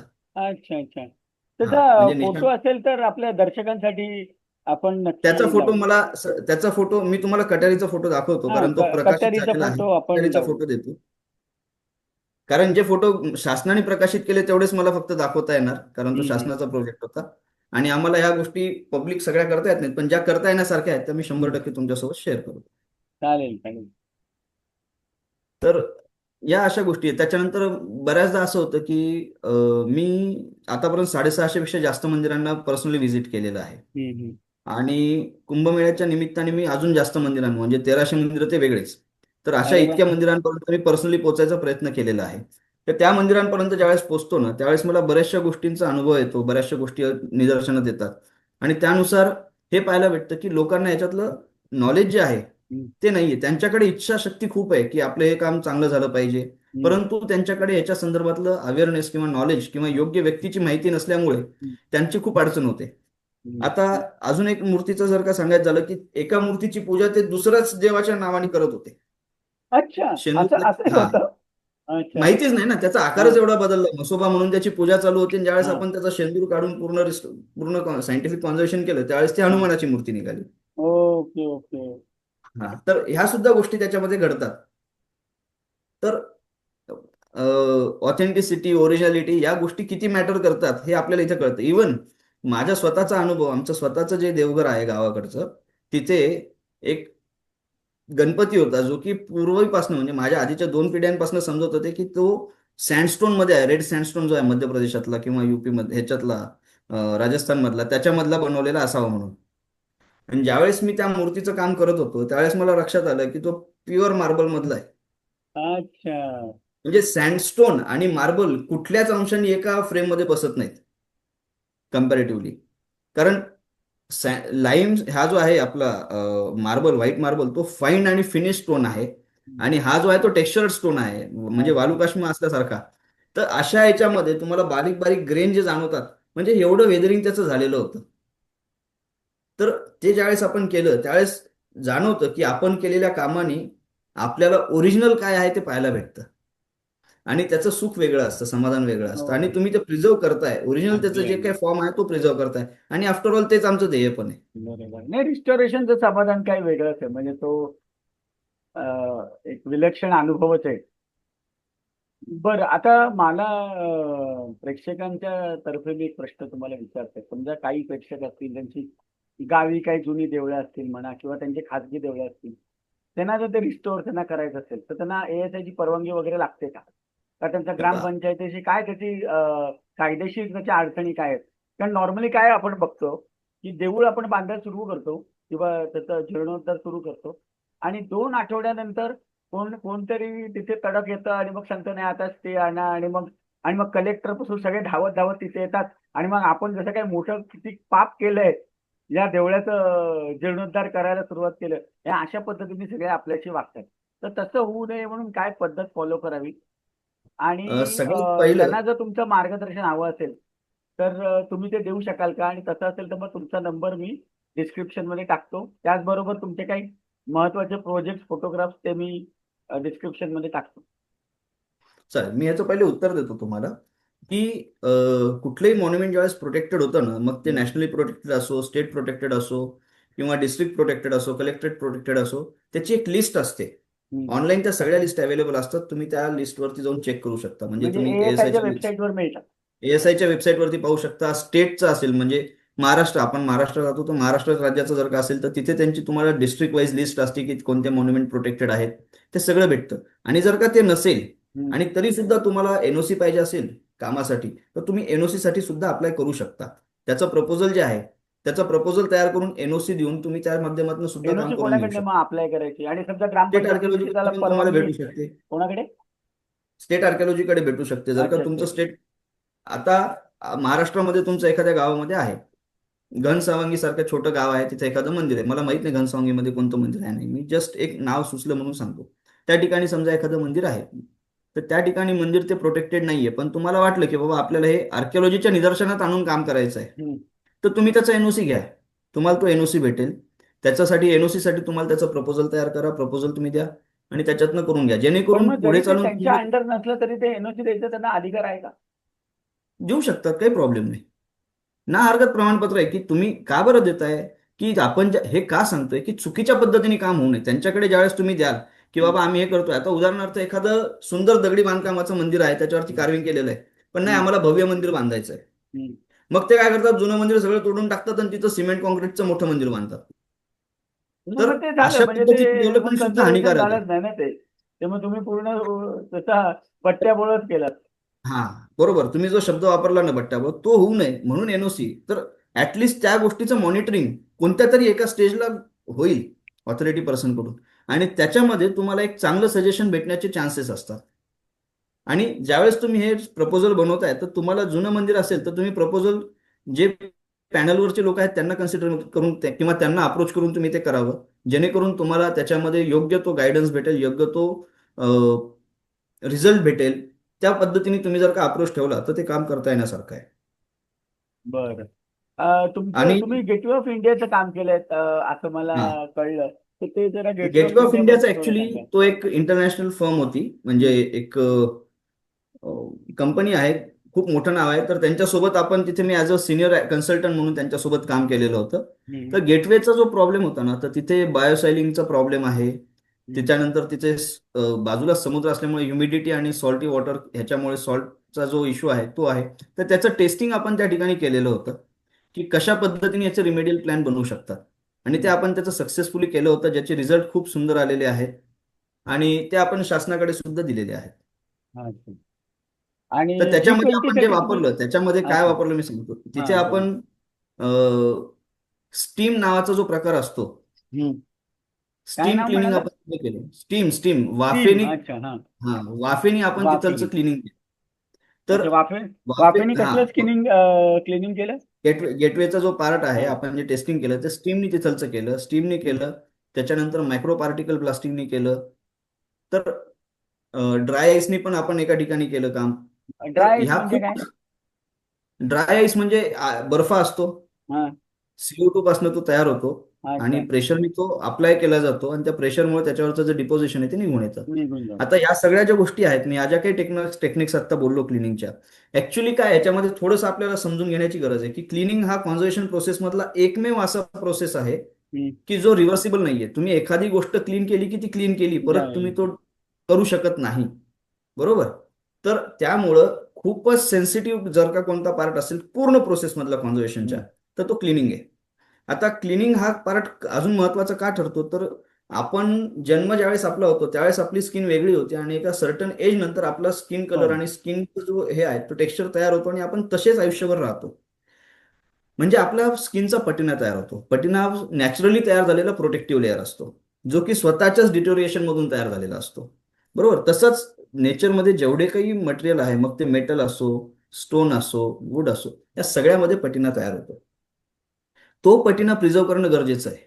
हम्म, आणि आज आपण जर का बघितलं की आज प्रॅक्टिस करताना सँड ब्लास्टिंग हा शब्द वापरला जातो. हम्म, सँड ब्लास्टिंग मध्ये पटिना सोडा टेक्स्चर पण डॅमेज होतं आणि तुम्हाला नवीन हम्म, टेक्स्चर भेटतं. लेझर जे आहे लेझरमध्ये पण पण कॉन्झर्वेशन ग्रेड ज्यावेळेस आपण शब्द वापरतो त्यावेळेस त्याचं टेक्नॉलॉजी वेगळी आहे, त्याच्यामधली ॲडव्हान्समेंट जी आहे ती वेगळी या प्रकारची आहे.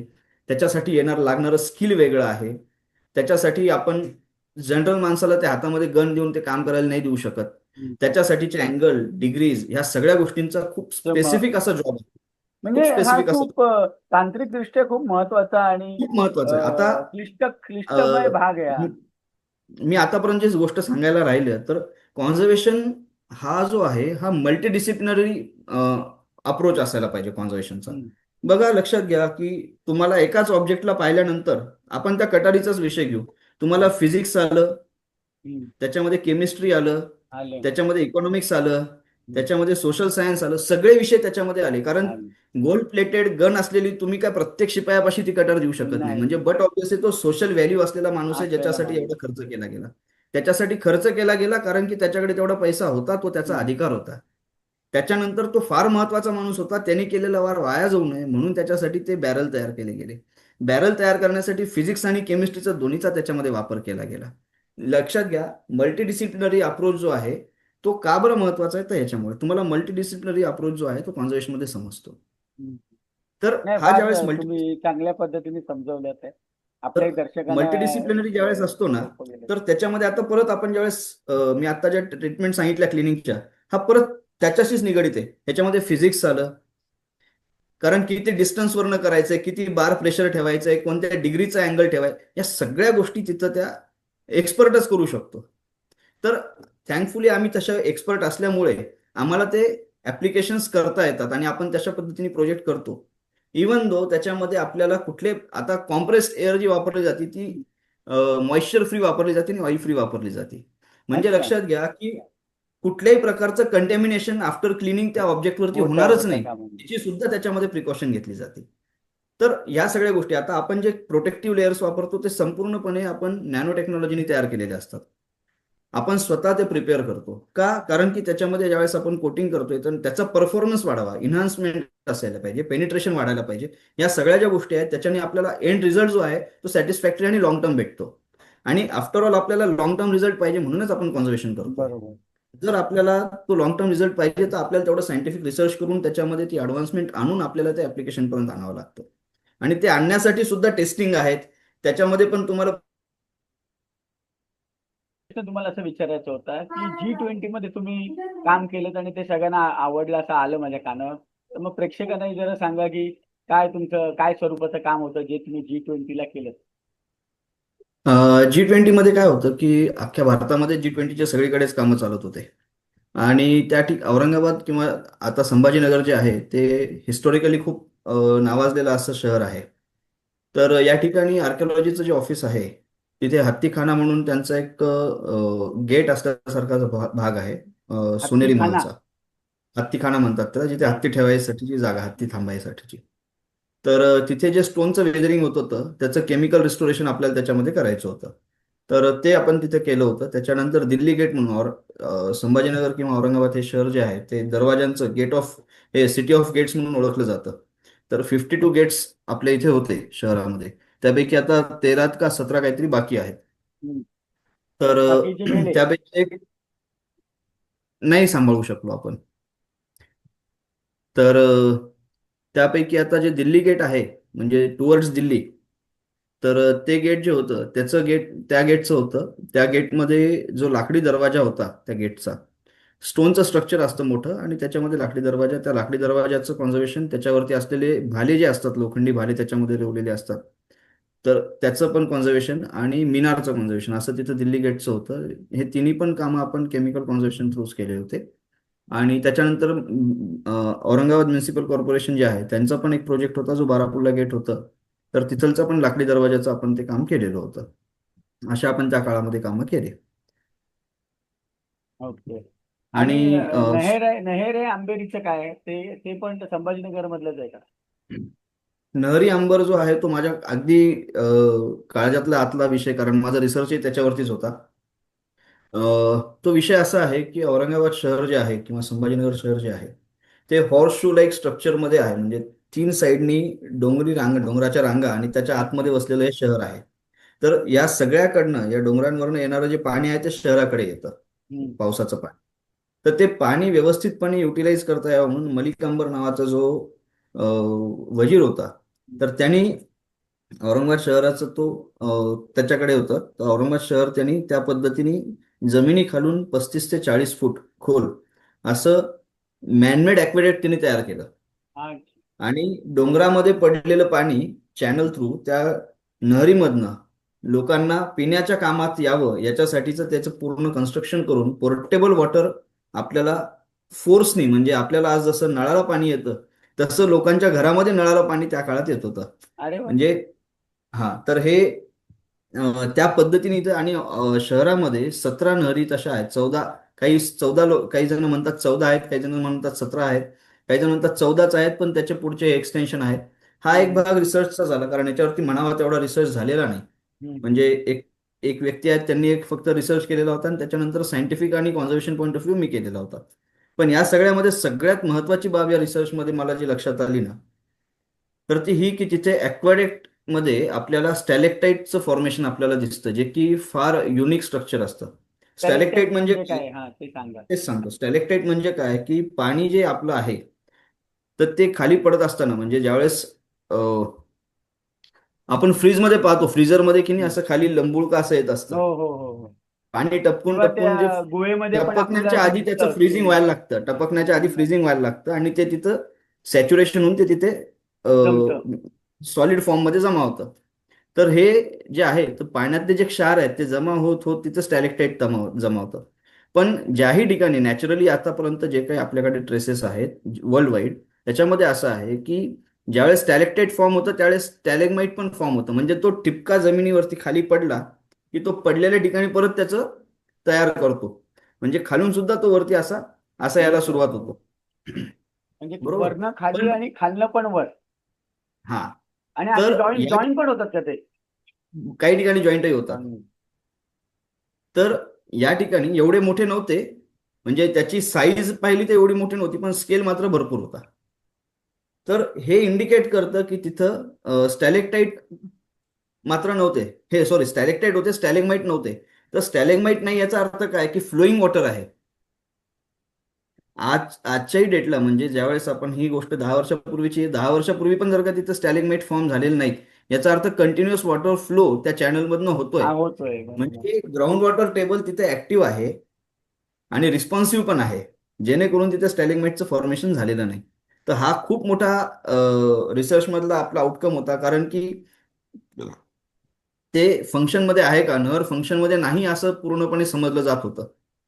आणि त्या दृष्टिकोनातनं त्याच्याकडे पाण्याचा तो सोर्सच नाही अशा पद्धतीने त्याच्याकडे निग्लेक्ट होत होतं.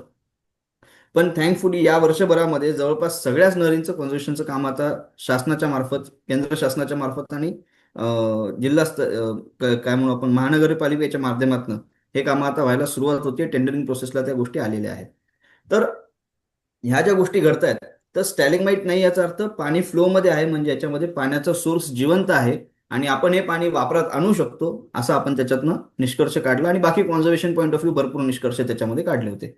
पण या ठिकाणी पाण्याचं खूप मोठ्या प्रमाणामध्ये तुतवडा असतो.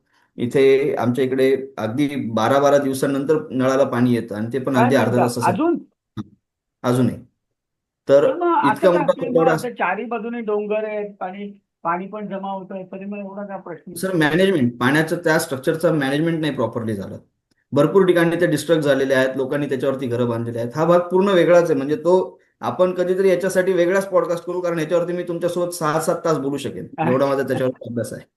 म्हणजे आपल्याला 6-7 एपिसोड करता येतील एवढा आपल्याकडे त्याचा डेटा आहे, सगळ्या गोष्टी आहेत.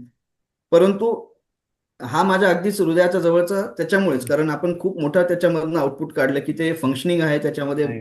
पाण्याचे सोर्सेस जिवंत आहेत, त्यामुळे ते पाडण्यात येऊ नये किंवा त्याच्याकडे दुर्लक्ष करण्यात येऊ नये. त्याला हेरिटेज स्ट्रक्चर म्हणून, लिव्हिंग हेरिटेज स्ट्रक्चर म्हणून कन्सिडर करण्यात यावं. या सगळ्या गोष्टी त्याच्यामध्ये आपल्या गेल्या. त्यानंतर काही काही वेगवेगळ्या सोर्सेसच्या माध्यमातून प्रशासनासमोर, कोर्टासमोर गेल्या, आणि त्याच्यातनं मग आपल्याला आज जे कामाला सुरुवात होताना दिसते त्याच्यात फार मोठं आपलं ते रिसर्चचं आउटकम आहे, असं म्हणायला काही हरकत नाही.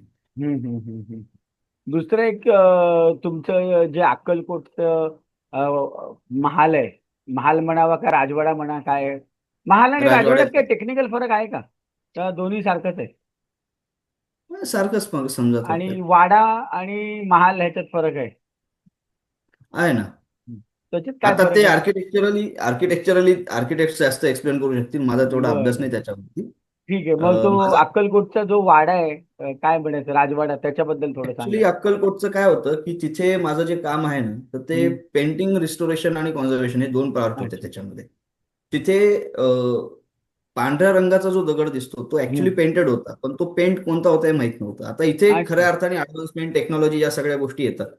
तर तो पेंट कोणता आहे, कारण 100-125 वर्ष जर का तो सर्व्हाइव्ह करतोय हं. विदाऊट एनी फ्लेक, आपल्याला कुठेच फ्लेकिंग सुद्धा दिसत नाही, पण फक्त तो फ्लेक म्हणजे ओव्हर पोपडे. पिरियड ऑफ अ, टाइम, हा, पोपडे पोपडे पडत पडत नाहीत नाही, त्याचे. छोटे छोटे मग सुद्धा नाही हा पडत किती आहे. साली बांधला गेला राजवाडा? मला वाटतं तो 125 वर्ष जुना आहे. मग तो पण हेरिटेज मध्येच गेला असेल ना, 100 वर्षाच्या हो, हो, वर काय हेरिटेज असेल तर. हेरिटेज हेरिटेजच आहे, मग हेरिटेज आता समजा स्ट्रक्चरच आहे. त्यांचं स्ट्रक्चर त्यांना करायचं, त्यांना परवानगी घ्यायला लागते का ते स्वतःच्या इच्छेप्रमाणे करू शकतात? ते त्यांचं प्रायव्हेट ट्रस्ट आहे, त्यांचं हं. ट्रस्टही आहे प्रायव्हेट, आणि हं. प्रायव्हेट प्रॉपर्टी आहे, म्हणजे ती प्रॉपर्टी सरकारकडे वगैरे नाही, ते प्रायव्हेट एका त्यामुळे फॅमिलीची सरकारचा काही प्रॉपर्टी संबंध आहे. नाही, त्यांना पाहिजे तेव्हा ते करू शकतील. बर. त्यांच्याकडे ती पूर्ण लिबर्टी आहे. तर प्रायव्हेट प्रॉपर्टी आहे, हं. आणि त्याच्यामध्ये सुद्धा ते जरी करू शकत असले तरी पण कॉन्झर्वेशन सेन्स खूप चांगला तिथे आपणच म्हणण्यापेक्षा जी ओनर आहेत प्रॉपर्टीचे हं. त्यांनी सुद्धा खूप चांगला हेरिटेज सेन्स त्यांना आहे, कॉन्झर्वेशन सेन्स आहे, आणि त्या दृष्टीने त्यांच्यावरती रिसर्चही भरपूर त्यांनी केलेला आहे. So, त्या ठिकाणी जो पेंट होता, त्यांची इच्छा होती की तो पेंट जो आहे तो ऍज इट इज आपल्याला तिथं पाहिजे. बाकी सगळ्या गोष्टी तर चालूच होत्या, पण तो पेंट काय आहे, त्याचं कंपोजिशन काय आहे, आणि तो परत कसा तयार करावा, हे सगळे प्रश्न त्याच्यासमोर होते. तर त्या प्रश्नांचं उत्तर म्हणून आपल्या ज्यावेळेस तिथे इन्व्हाइट केलं गेलं, तर आपण त्याचं पूर्ण सायंटिफिक अनालिसिस केलं. हं. केमिकल अनालिसिस करताना, फिजिकल अनालिसिस करताना, कोणता स्टोन आहे, काय आहे, किती पोरोसिटी आहे, या सगळ्या गोष्टींची आपण त्याच्यामध्ये शहानिशा केली. लॅबोरेटरीकल रिसर्चेस केले, मायक्रोस्कोपिक स्टडीज केल्या, आणि त्याच्यानंतर त्या पेंटचं काय केमिकल कंपोजिशन आहे ते आपण तयार केलं. हं. म्हणजे आपल्या समोर आलं, आणि त्यानुसारच आपण त्याचं कंपोजिशन परत तयार करून ते पेंटिंगचं काम परत सुरू केलं. अच्छा, अरे वा. मग हा, आणि फार आणि किती वेळ लागला या प्रोसेसला? मला या प्रोसेसमध्ये ऍक्च्युली पेंट तयार करणं हा परत खूप मोठा चॅलेंज होता. हो. कारण त्याच्यातलं जे ॲडेसिव्ह होतं ते over the period of time आम्हाला काही सापडत नव्हतं. फक्त एकच समजलं की ते नॅचरली काहीतरी असणार आहे, पण ते हां. नॅचरल म्हणजे कोणतं, ॲनिमल पासून तयार केलेला ग्लू आहे का झाडांपासून काढलेला ग्लू आहे, ते मात्र आम्हाला त्याच्यामध्ये समजत नव्हतं. पण आपण मग त्याच्यामध्ये दोन्ही पद्धतीचे तयार केले. त्याच्यातनं मग जो सिलेक्ट होतोय, किंवा त्याच्यामध्ये परत आपण टेस्टिंग केले, त्याची लॉन्जिटिव्हिटी पाहिली, त्याच्यावरती आपण काही रिॲक्शन करून पाहिल्या, मग कोणता सेट होतोय, हे सगळं आपण त्याच्यामध्ये टेस्टिंग वगैरे करून फायनली आपण एका निष्कर्षावरती पोहोचून आपण तो फायनल केला. मग त्याच्यामध्ये परत शेड आले, हं. म्हणजे लाईम बेस्ड आहे तो. आता lime based paint, lime apply करणं फार सोपी गोष्ट आहे, पण त्याचे मार्क पण भरपूर पडतात. जर का तो चांगला प्रॉपरली तयार झालेला नसेल आणि सेट केला गेलेला नसेल, आणि तो हं. अप्लाय केल्यानंतर परत त्याचं ऑक्सिडेशन प्रॉपरली झाले नसेल, तर तो फार डिझास्ट्रस आहे. अच्छा. आणि त्या केसमध्ये मग आपण जो तयार केला, तो लिटरली त्यांनी प्रत्येक कसोटीवरती आपला तो झाला, सक्सेस झाला.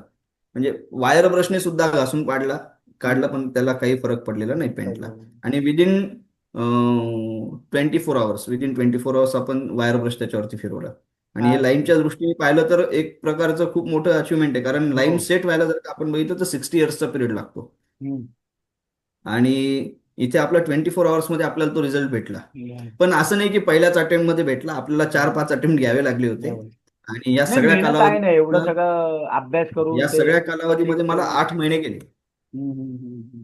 म्हणजे 8 महिन्याचा रिसर्च त्याच्यामध्ये लागला. म्हणजे फुल फ्लेज आपण त्याच्यावरती एकाच प्रोजेक्टवरती काम करत नव्हतो, पण त्याच्यामध्ये आपला तेवढा वेळ आपण त्याला देऊ शकलो. मग राजेसाहेब एकदम खुश झाले असतील. खुश झाले, एकदम खुश झाले. आणि विशेष म्हणजे मार्केटमध्ये आज तुम्ही एशियन पेंट घ्या किंवा सॉरी आपण नाव नाही घेऊ शकत कुणाचं, पण कोणत्याही कंपनीचं रेप्युटेड कंपनीचं नाव घ्या, त्यांच्यापेक्षा पण स्वस्तामध्ये आपला तो पेंट तयार झाला अरे वा. म्हणजे आणि लाईफ त्याच्या जे पटीमध्ये. लोकांचं म्हणणं आहे की कन्झर्वेशन महाग आहे, असं नाहीये, एक्झॅक्टली तुम्ही मला हेच त्याला सांगायचंय, सिद्ध कॉन्झर्वेशन करून महाग. दाखवलंय. 8 महिन्याचा पिरियड आम्ही 8 महिन्याचा पिरियड जो रिसर्चसाठी घेतला, म्हणजे हम्म. आपण लिटरली बघा ना तुम्ही की लिटरभर पेंट जो आहे हम्म. तो अक्षरशः 100 रुपये लिटरपेक्षा पण आम्हाला कमीमध्ये पडतोय. अरे वा. तर एवढं आपल्याला त्याच्यामध्ये अचीव करता आलं. तर कॉन्झर्वेशन हा कॉस्टली वाटतो, पण प्रत्येक वेळेस त्याला पाहण्याचा दृष्टिकोन वेगळा असायला पाहिजे की तुम्हाला त्याच्यामध्ये भेटणारा लाईफ काय भेटतो, लाईफ स्पॅन काय भेटतं आफ्टर ऍप्लिकेशन, त्याच्यासोबत तुम्ही कम्पेअर करा हम्म. रेट. आपण काय करतो, प्रोडक्ट सोबत प्रोडक्ट कम्पेअर करतो, पण बरोबर आहे. प्रोडक्ट सोबत प्रोडक्ट कम्पेअर करताना हो. तुम्ही त्याची लॉन्जिटिव्हिटी सुद्धा त्याच्या स्केलमध्ये तुम्ही एक्झॅक्टली मेजर केली एक्झॅक्टली. पाहिजे. आता तुम्ही तर अगदी तुम्हाला प्लास्टिक कॉन्झर्वेशन पेंट खूप मारलात पाच खूप जास्त वर्षांनी स्वस्त होते.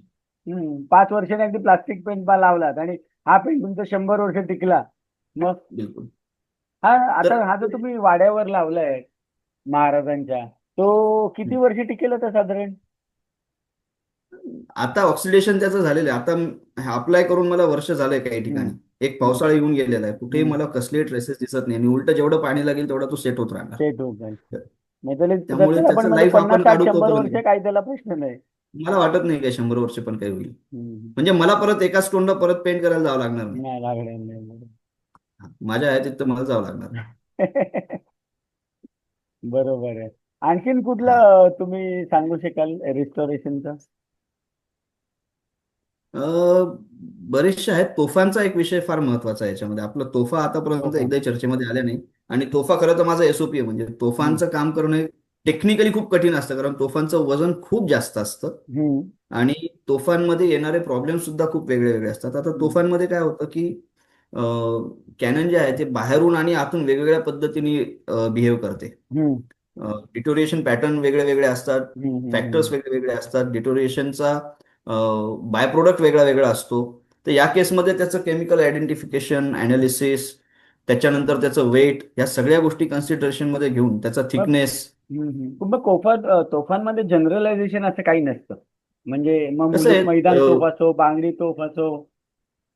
आम्ही ह्याच्यामध्ये सुद्धा बांगडी तोफ म्हणा किंवा ह्याच्यामध्ये डिफरन्सेस असतात, पण आम्ही हम्म. याच्यामध्ये बघताना ऑब्जेक्टमध्ये हम्म. मटेरियलसाठी आम्ही जास्त ह्याच्यामध्ये फोकस असतो की हम्म. मटेरियल काय आहे आणि डिटोरिएटिंग फॅक्टर्स काय आहेत, हम्म. पॅटर्न काय आहे, बाय प्रोडक्ट काय आहे, हम्म. त्याच्यानंतर नॅचरल कोणते कोणते आहेत, मॅनमेड कोणते कोणते आहेत, सीझनल कोणते कोणते फॅक्टर्स, या सगळ्या गोष्टीत आम्ही ऍक्च्युली या अप्रोचने त्या गोष्टीकडे वस्तूकडे पाहत असतो. बरं, आता समजा आपण ह्याच्यामध्ये जर तोफ चालू ठेवली काही निमित्ताने हम्म, वर्षात एक 5-6 वेळा, तर तिची हम्म. नीट रखरखाव होईल का? ठेवून ती जर कन्झर्वेट केली किंवा दर पिरियडिकली रिपेअर केली, त्यांनी ती जास्त टिकेल? सर, माणसाला जर का चांगलं निरोगी आयुष्य जगायचं असेल तर त्याला रोज व्यायाम करणं गरजेचं आहे. तर निरोगी आयुष्य जर का आपल्याला वस्तूचं जरी पाहिजे असेल तर हम्म. त्याची नीट निगा राखणं पण तेवढंच गरजेचं आहे. म्हणजे तुम्ही हम्म. त्याचा वापर करताय म्हणून ती नीट राहील असा अर्थ नाही होत. नाही. तर त्याची नीट निगा राखली गेली पाहिजे. म्हणजे हम्म. तोफांसाठी महाराजांच्या काळामध्ये सुद्धा मेंटेनन्ससाठी स्पेशल ब्रँचेस होती हम्म. की तोफांची विशेष पद्धतीने निगा राखली जायची, शस्त्रागारामध्ये त्याची शस्त्रांची विशेष निगा राखली जायची. हम्म. तर हे सगळ्या गोष्टी ज्या आहेत ना, हा मेंटेनन्स किंवा कॉन्झर्वेशनचाच पार्ट आपण पाहायला पाहिजे. Continuous maintenance is as good as conservation. Okay. तर म्हणजे पण हा तो थोडक्यात प्रॉपर तुमचा असायला सल्ला पाहिजे. आहे प्रत्येकाला, आपल्या प्रश्न मी दर्शकांपासून फार सरकारी यंत्रणेपर्यंत, की प्रॉपरली मेंटेन भारतासारख्या करा. देशासाठी भारतासारख्या प्रॉपरली मेंटेन देशामध्ये करा. ज्या ठिकाणी मी एक वाक्य सांगतो सर, भारतासारख्या देशामध्ये ज्या ठिकाणी भरपूर लोकांच्या बेसिक गरजा सुद्धा पूर्ण होत नाहीत, त्या ठिकाणी कॉन्झर्वेशनला आपल्याला स्वप्नवत आहे. कॉन्झर्वेशन हा विषय स्वप्नवत आहे आपल्यासारख्या देशासाठी. हम्म. हम्म. जरी आपण आज जगातली चौथी इकॉनॉमी असलो हम्म. तरी सुद्धा आपल्याकडे सर्वसामान्य जनतेमध्ये भरपूर असे प्रॉब्लेम्स आहेत, दिवसाच्या ज्या गरजा आहेत त्या परिपूर्ण होत नाहीयेत. हम्म. अशा केसमध्ये हेरिटेजसाठी आपल्याला फंड्स काढणे, त्याच्यामध्ये रिसर्च करणे, या सगळ्या गोष्टी ज्या आहेत त्या एक स्वप्नवत आहे. हम्म. अशा परिस्थितीमध्ये आपल्याला जर का हे सांभाळायचं असेल तर ऍटलिस्ट आपण कॉन्झर्वेशन पेक्षा मेंटेनन्स हा विषय जरी सांगू शकलो की हम्म. बेसिक मेंटेनन्स काय असायला पाहिजे, कशाने काय खराब होतं, हे बेसिक सेन्स जरी लोकांपर्यंत पोहोचवू शकलो तरी आपण प्रिझर्वेशन मध्ये खूप मोठ्या उंचीपर्यंत पोहोचू शकतो. सध्या जगामध्ये नंबर वन कोण आहे प्रिझर्वेशन आणि कन्झर्वेशन मध्ये? डिपेंड करतं तसं. ज्यांनी जगावरती राज्य केलं ते हम्म. सगळ्यात सध्या पुढे समजले जातात. अच्छा. हा. बरं बरं. आणि अच्छा. परंतु एक लक्षात घ्या सर, हम्म. आपल्याकडे ते जरी पुढे समजले जात असतील किंवा त्यांना वर्ल्ड वाईड ॲप्रिसिएशन भेटत असेल, जगामध्ये बरेच जण आहेत जे सायंटिफिक रिसर्च करतायत, आउटपुट देत आहेत, काही हम्म. ना काही रिसर्च करून नवीन टेक्नॉलॉजी, नवीन मटेरियल किंवा केमिकल्स वगैरे इंट्रोड्यूस करवत आहेत. हम्म. पण ऍट द सेम टाइम आपण ज्यावेळेस बघतो तर इंडिजिनियस टेक्निक सुद्धा मागे नाहीत. हम्म. आज आपण जर का बघितलं तर आपल्या इतिहासामध्ये कॉन्झर्वेशन हा विषय होता, हम्म. एन्शंट पिरियडमध्ये होता, मिडल पिरियडमध्ये होता. अचानकपणे आपल्याकडे तो विषय थांबला आणि नंतर परत आपल्याकडे तो सुरू झाला. बरोबर. तर आपल्याकडची कंडिशन वेगळी होती, जिओ हम्म. पॉलिटिकल कंडिशन वेगळी होती, तिकडची कंडिशन वेगळी होती. त्यामुळे आपल्याकडे त्या गोष्टी घडत गेल्या, त्या बदल येत गेले आणि तो नॅचरल आहे, या गोष्टी घडणारच होत्या. हम्म. तर या गोष्टींचा इम्पॅक्ट आपल्याकडे पडला. परंतु आपण थोडंसं, आता मी जो आहे ना, थोडासा इंडिजिनियस पद्धतीने पण विचार करतो. त्याच्यानंतर इको फ्रेंडली केमिकल्सचा पण मी विचार करतो. जसं की आपण जे नॅनो टेक्नॉलॉजी वापरतो, तर आपण तुळशीपासून काही तयार करता येतं का ह्याचा विचार केला. काही प्लांट्स, तुळस म्हणण्यापेक्षा आपण हम्म. जे प्लांट्स आहेत त्याच्यातनं आपण काही नॅनो पार्टिकल तयार करू शकतो का, ह्याचा आपण प्रयत्न केला, जे की सिंथेसिस करून आपल्याला अच्छा, मी रिझल्ट असं आलेला आहे. ऐकलंय की चहाच्या पावडर पासून पण तयार केलं जातं. सर, तयार करायला नॅनो पार्टिकल कशातूनही तयार करता तयार येतील, करू पण ते शकतो. आपल्या केमिकल सोबत कसे बिहेव करतात आणि लॉंग ओके. लास्टिंग रिझल्ट कसे देतात ते कसे? महत्वाचं आहे. मग तो पण एक वेगळं बघायला गेलं तर तो पण एक शास्त्रच आहे, ते डेव्हलप होऊन ते करायला. सर, नॅनो टेक्नॉलॉजी हा खूप मोठा विषय आहे. विषय आहे. खूप बरोबर. मोठा विषय. आणि थँकफुली माझ्या घरातली माझी जी मिसेस आहे त्याच विषयामध्ये, ती त्याच्यावरतीच पीएचडी अच्छा. चालू असल्यामुळे आम्हाला तो लिबर्टी भेटते की तो आम्ही पाहिजे तेवढा तेवढे बरोबर आहे, एक्सपेरिमेंट करू बरोबर. शकतो. आणि त्यामुळेच आम्हाला ते करता पण येणं शक्य आहे. तोफांमध्ये चॅलेंजिंग काय होतं, म्हणजे ते पोपडे पडतात ते चॅलेंजिंग वेट. होतं का ड्राय सगळ्यात ड्राय? जास्त चॅलेंजिंग ओके. तोफांचं वेट. मग त्याला पण तुम्ही सँड ब्लास्टिंग करता का ड्राय ड्राय आईसनी करता तोफांना? डिपेंड करतं की थिकनेस काय आहे. हम्म. सर, कसं आहे, 4 टेक्निक माहिती आहेत म्हणजे एकच टेक्निक 100 प्रकारे वापरता येते हम्म. आणि 100 गोष्टींवरती वापरता येते. हम्म. मी सांगितलं की तो टेक्नॉलॉजी तयार झालेली आहे, पण ते स्किल आहे, हम्म. ऍप्लिकेशनचं स्किल आहे. स्किल नसेल तर टेक्नॉलॉजी काहीच कामाची नाहीये. बरोबर आहे. म्हणजे तुमच्या ती सुद्धा डिझास्टर्स म्हणण्याप्रमाणे करू शकतो. स्किल हे 70%, टेक्नॉलॉजी 30%. काही ठिकाणी बिलकुल 100% पण तसं म्हणता येईल. हम्म. आता माझ्याकडे ज्यावेळेस टेक्नॉलॉजीच नव्हती त्यावेळेस मी हम्म. हाताने करत होतो, मॅन्युअली ज्यावेळेस हम्म. करत होतो त्यावेळेस मला रिझल्ट येतच होता. हम्म. टेक्नॉलॉजी गोष्टी सोप्या करतात आणि स्पीड देते. हम्म. चॅलेंजेस कमी करतात. टेक्नॉलॉजीमध्ये चॅलेंजेस कमी होतात. स्किलला स्कोप हा मॅन्युअलमध्ये पण आहे, हम्म. टेक्नॉलॉजीमध्ये पण आहे. स्किलला अल्टरनेटिव्ह नाहीये. नाहीये. तुम्ही एक बनवलेली ढाल बघितली मी, रिस्टोअर केलेली, ती त्या ढालीबद्दल थोडं सांगा. ती कोणाची आहे ढाल, त्या ढालीचं ती ऐतिहासिक महत्व मुघल मुघल आणि ती कशी मुघल केली? पिरियड मधली आहे. हम्म. मुघलांची आहे. हम्म. एका म्युझियम मधली आहे, महाराष्ट्र शासनाच्या. हम्म. म्हणजे तर मुंबईच्या म्युझियम मधली आहे का कुठल्या म्युझियम मधली? नाही नाही, नागपूर. ना.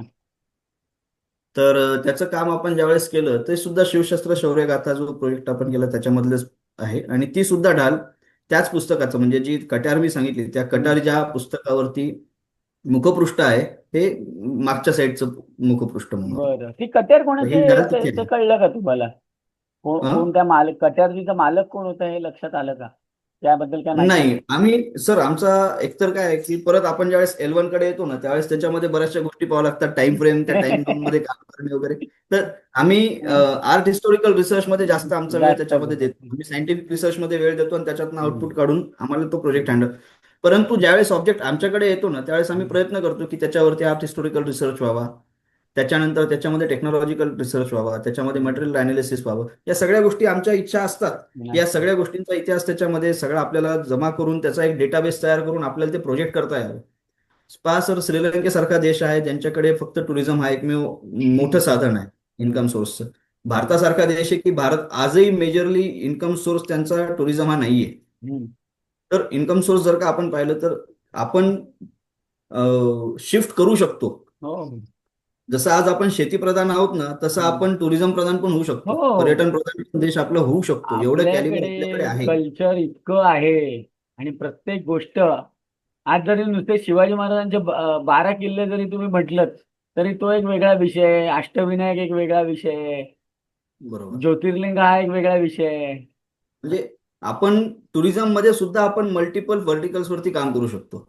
तर आपल्याकडे तो स्कोप खूप मोठा आहे. आणि हम्म. त्या स्कोपनुसार इथं त्या पद्धतीचं इनपुट येणं सुद्धा गरजेचं आहे. आणि इनपुट हम्म. हे सायंटिस्ट लोकच त्याच्यामध्ये देऊ शकतात. त्यांचा सायंटिफिक डेव्हलपमेंट ज्या होतील त्या गव्हर्नमेंटपर्यंत पोहोचणे, त्याच्यावरती गव्हर्नमेंटने सकारात्मक त्याच्यावरती अभ्यास करून त्या एक्झिक्युशन मध्ये आणणे आणि त्याच्यातनं मग रेव्हेन्यू जनरेशनकडे येणे, हा हम्म. एक विशेषत्वाने पाहण्यायोग्य असा विषय आहे. परंतु होईल हळूहळू. आम्ही आशावादी राहणं हे खूप चांगली गोष्ट असते. हो, आम्ही आशावादी आहोत नाही आणि त्या आपला गोष्टी आता घडतात नाही. देशच आशेवर चाललाय, नाहीतर मग काहीच होणार नाही आशा जर सोडली तर. पॉझिटिव्ह गोष्टीवरच चालू आहे. बरोबर. आपण आता अपेक्षा करूया की सरकार आपल्या गोष्टींकडे लक्ष देईल आणि ASI पण तरतरीतपणे नुसते पैसे गोळा न करता काहीतरी काम पण करून दाखवेल आणि नाही, जास्तीत करतंय. जास्त एएसआय गोष्टी. पण आता काम करायला लागलंय सर. म्हणजे एक काळ असा होता की मी स्वतः म्हणायचो की एएसआयचं मॉन्युमेंट दाखवा आणि पैसे मिळवा. विद्यार्थी दशेत असताना मी म्हणायचो. परंतु कसं असतं, विद्यार्थी दशेमध्ये क्रिटिसाइज करणं वेगळं आहे आणि ऍक्च्युअल हम्म. फील्डमध्ये उतरल्यानंतर चॅलेंजेस ज्यावेळेस तुम्ही पर्सनली फील करायला लागता, फेस करायला लागता, त्यावेळेस तुम्हाला चॅलेंजेसचं ऍक्च्युअल इंटेन्सिटी समजते. त्याचा ऑरा तुम्हाला काय ते समजायला लागतं आणि मग त्यावेळेस तुम्हाला लक्षात येतं की गोष्टी खऱ्या अर्थाने किती चॅलेंजिंग असतात. चॅलेंजिंग. आता मी बघतो मंदिरामध्ये लोक काम करतात, त्यांना इच्छा असते, सगळं असतं, पण त्यांना माहितीच नाही. ते टाईल्स लावतात मंदिरांमध्ये, गर्भगृहामध्ये खूप छान छान. आपण पाहतो आता हो, मोठमोठ्या हो, हो. मंदिरांमधल्या टाईल्स काढल्या गेल्या. त्यांचा हेतू वाईट नव्हता. टाईल्स लावताना त्यांचा हेतू हा होता की चांगलं राहावं, दिसायला हम्म. चांगलं दिसावं, जास्त काळ टिकावं. आपण लावतोच ना टाईल्स जिथं पाणी वगैरे असते त्या ठिकाणी. आपण बाथरूम सारख्या ठिकाणी म्हणा किंवा अजून काही ठिकाणी आपण टाईल्स लावतो. का लावतो? हम्म. कारण की तिथं पाण्याचा संपर्क येणार आहे. गर्भगृहामध्ये सुद्धा पाण्याचा संपर्क जास्त येतो, मॉइस्ट जास्त असतं, ह्युमिड असतं. अशा केसमध्ये टाईल्स लावलं म्हणजे थोडंसं ते वाचेल, अशा पद्धतीने विचार करून कामं करणारे लोक होते, आजही आहेत. परंतु हम्म. ते स्ट्रक्चरल स्टॅबिलायझेशनच्या पॉईंट ऑफ व्ह्यूने किती सुटेबल आहे ह्याचा विचार त्यांना करण्यासाठीचा हो. अवेअरनेस नाही. तर त्या ठिकाणी आपल्याला लोकांना दोष देण्यापेक्षा त्यावेळेसची सिच्युएशन काय आहे, त्यावेळेसचं नॉलेज काय आहे, त्यावेळेसचं अवेअरनेस काय आहे आणि त्याच्यासाठी घेतले गेलेले एफर्ट्स काय, या पॅरामीटर्सवरती आपल्याला त्यांना चूक किंवा बरोबर ठरवता येणं शक्य होईल. तोपर्यंत आपण फक्त ब्लेम करू शकतो, पण हम्म. निष्कर्षापर्यंत पोहोचू शकत नाही.